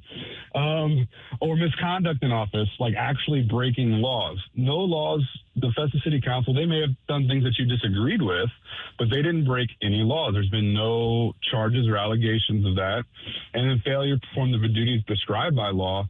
They've done all the duties. They've had all, you may not agree with the amount of open forums they had, the amount of open discussion in public, the fact that they didn't go ask every person what they thought about every development. But that's not prescribed in their official duties. That's not incompetence. That's not misconduct. That's just a difference. The lawyer's perspective was that's just a difference of political opinion. Therefore, that makes this recall petition not legally binding. We're visiting with Billy Crow. You can hear him every weekend on Jeffco Patriot Radio. Okay, Billy, talk about why this matters, because there's an innate, but the people are speaking, let us vote. That's got a really strong emotional appeal. There's a process. There's a petition process. We sign the petition. Those things are subjective. Well, maybe they are, maybe they aren't. But talk about the likely backlash. And, I was reading I've read 4 articles on this from the 3 different TV stations, and Elliot Davis is right up on this. And Elliot was talking about people were angry because they feel betrayed because they put the petitions and the city council basically said, no, we're not going to let you vote on us. And there is a strong emotional aspect of it that either runs parallel or it's just different from the legal aspect of that. And that's got a strong appeal to it. Yeah, I mean, absolutely right. I mean, emotions are very, very high, and most people, it's the feeling of like we should be able to recall you for anything, and it's really, again, it's because these people don't want a data center, and understood, and yeah, you put the hard work in, but there's also this piece of like understanding the rules of what you can and can't do, and not being swept up in the emotion by these groups like Wake Up Jeffco that just wanted to get everybody fomented up and try this. And again, like this is the left was trying a new playbook here, especially in Missouri, where we're trying to shut down initiative petition reform or an initiative petition process where you can put anything on the ballot for any reason and change the crap out of our Constitution if you have enough money. They're going, oh, what can we do in this small little town and really affect some big national changes, right? And if they can make all these little municipal mayors run scared from them, they wanted to try that. So this really sets a precedent of, like, you can't just, it's not just mob rule. Like, we live in a republic, and so it's not just mob rule. You elect people in there to do the best for what you think they will for you. They don't always do, like, I try to do the best for my constituents, but sometimes, not all of your constituents believe the same. And I think a perfect case in point with this. So my wife was at that meeting. I was at my county council meeting. After my county council, I ran over to Festus as fast as I could to try to get there. But it was already over. Her and I went to Culver's in Festus. There was about 60 kids there and their parents that just got done with Little League games. They didn't care about the data center. They didn't care about the recall vote. They were just living their life and just wanting, the police to be able to protect them, the roads to be paved, and their schools to be good for their kids. Even though it seems like right now in the heat of the moment, it's this very big fomented thing, it's still a very small portion of the community that is living and breathing on this compared to most of us that just want to, see our community prosper and grow. Billy, you've touched on this quite a bit, that it is kind of the heat of the moment situation, but do you get a sense, have you gotten a sense from the people who are the proponents of the recall, what their plan B will be? Like, what are they going to file countersuits? Do you get a sense of where they're going with this? Well, they do have a lawyer, right? And so I can't imagine them not trying to file a countersuit and this ending up in, a Supreme Court case, which honestly, that's great. Like, let's get some clarity on on what these mean, like what misconduct means, what the, failure to perform duty means. I think there's a clear precedent already, which is what Festus' lawyer said, but if not, let's get this cleared up now so we don't have this every 6 months, I didn't want that development in my backyard. Let's recall everyone, so. Yeah, we're visiting once again with Billy Crow. You can hear him every weekend with Jeffco Patriot Radio. And then all the articles I read on this did not say what the plan B is. And I suspect you're right that it's an and or thing, but probably and, not just probably some sort of lawsuit, which I agree with you. I mean, even regardless of which side, getting some clarity on something that could be subjective like this is a good thing, regardless of whether we like or we don't like what the court rules. If there's some clarity on it, that helps. But then plan B could also be, we're going to mount campaigns to vote them out in the next April election. But that's how the process is supposed to work. That's right. Yeah, I think that's a great point. These 4 guys that they were trying to run out of town, April, they're up for election in April, December filing opens. And so it's not like it's a dictatorship. There already is a mechanism to get rid of these guys. It will be interesting though to see how long the intense emotion on this carries over. Mm-hmm. If it carries over to April, or if people find their new cause du jour to be upset about, which something tells me they probably will, because the TikTok attention span just kind of keeps moving on to the next thing that gets everyone fomented up. Squirrel. Billy, this is kind of hypothetical, putting you on the spot with this, but let's say, the lawsuit's been filed. Presumably, it's going to progress fairly quickly. I mean, I think that the court's going to be interested in helping to expedite the process, and we'll work with the sides to do that. But let's say there's ultimately a determination that, no, you know what, this is valid. There's some way in which they handled, making this agreement that does qualify as one of the requirements for a recall. Mm-hmm. So then I guess it's time to, for the council to re-vote about putting it back on the ballot, or do you know? Yeah, that would, to my understanding, that's how it would go. It would have to go back in front of the council to be put on there. And if the Supreme Court says, or whatever court says, yes, this is legally binding, it does pass muster. Even though I would disagree with that, I would hope that the council follows their principles and then would vote it up and approve it, because based on what I understood of everyone talking last night, they voted it down because they didn't think it passed legal muster. Yeah, I mean, in my short time in elected office, when this first popped up, I remember saying on the air here that I've been in that position. I've been elected to that office. Even if it targets me, I would have a really hard time voting no on putting it on the ballot. Now, we didn't have any information about the legal muster and all that sort of thing, but it would be hard to say, no, I did not vote to put something on the ballot when the petition was followed. In this case right here, I think the point that you made early, we just got a minute or so left, Billy, is that what a lot of people don't see when you get those legal opinions to say, okay, you can do this. However, the cost is likely going to be litigation that's going to cost us between X $1,000 and X tens of thousands of dollars. And so you're sometimes brought into, you're elected and you make some really, really difficult decisions. And sometimes you have to make very unpopular decisions as well, because you're privy to information that other people don't have, but that gets into transparency issues as well. I think that when the Festus City Council said we're going to vote to make the legal counsel public, I thought that was a very good, helpful, transparent thing to do. I think that was a very smart thing to do in this case. Yeah, absolutely. And, for all these folks that are say, you got voted to do the will of the people, I think that's true to an extent, but we got voted to do the right thing. And sometimes the right thing is very uncomfortable. Sometimes the right thing is very painful. But we got put up there to do the right thing. So, yeah. And every member of the council who's up for a recall, who's targeted by it, and the mayor, I believe every single one of them are up for re-election in April. So less than a year from now. That is correct. Yes, sir. Yeah, so I suspect there will be some very, very spicy, very, very active campaigns happening in Festus. This is going to be Grand Central Station of municipal elections in 2027. Yeah, we're excited to gear up for it for sure. It'll make for a good radio on Jeffco Patriot Radio. All right, Hey, man, thanks for being an early riser here and giving us the update on it. And thanks for Lisa for kind of burning the midnight oil and covering this. I suspect the articles are going to be posted today, probably on Jefferson Review, I would think. We're gonna try to, but worst case scenario Thursday on a normal release date. So. Got it. Fantastic. With a lot of detailed information that other people aren't going to have, so make sure you're following that.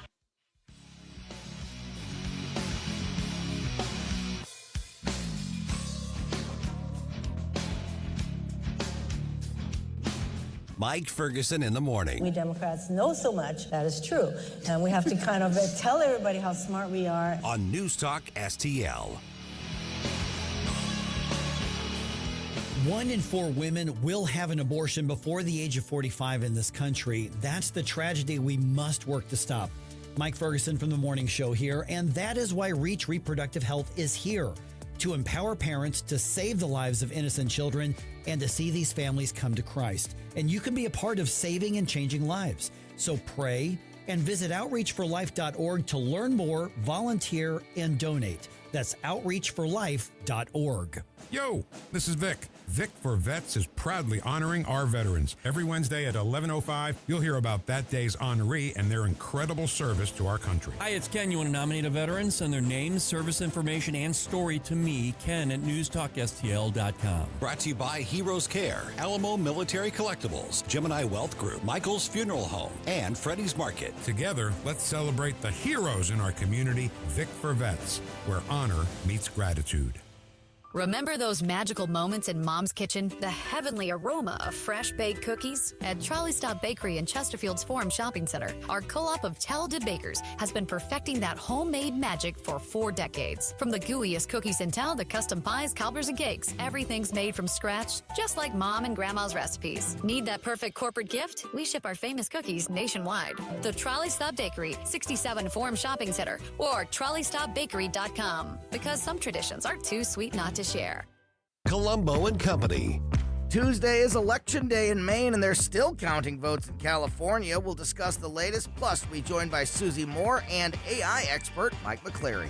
Live and local weekdays at 2 on News Talk STL.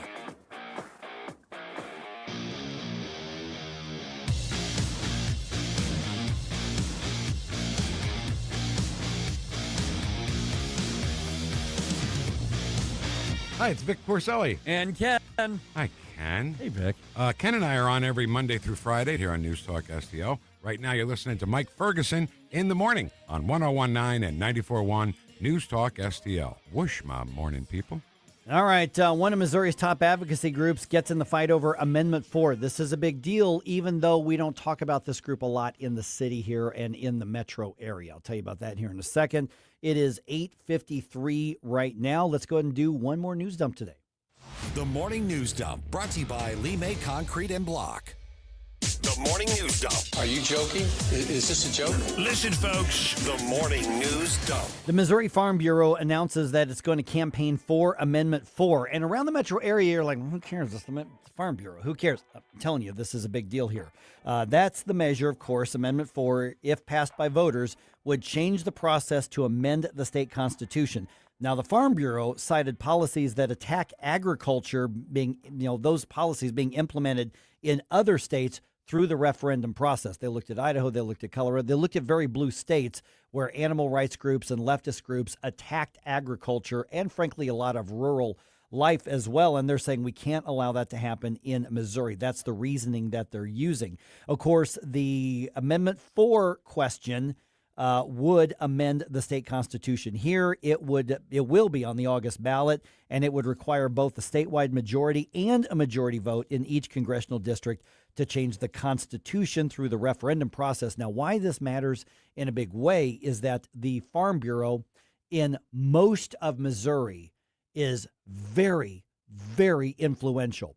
The metro area here in St. Louis, Kansas City, they don't pay a lot of attention to it because it's not rural.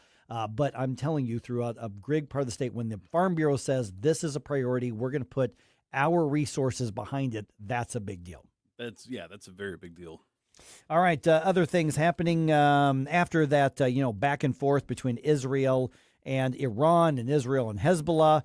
President Trump is demanding that all sides stop shooting and come to a peace deal. Before heading back to the White House after attending the NBA game, the president spoke to reporters saying that he wants both countries to get on board with the ceasefire and that Iran not have that nuclear weapon. They were going back and forth, and now they both agreed through me to stop. And we're in the final throes of what will be a very, very good deal that will not allow in any way, shape, or form nuclear weapons. How long have we been in the final throes, or it's already over? How long has that been now?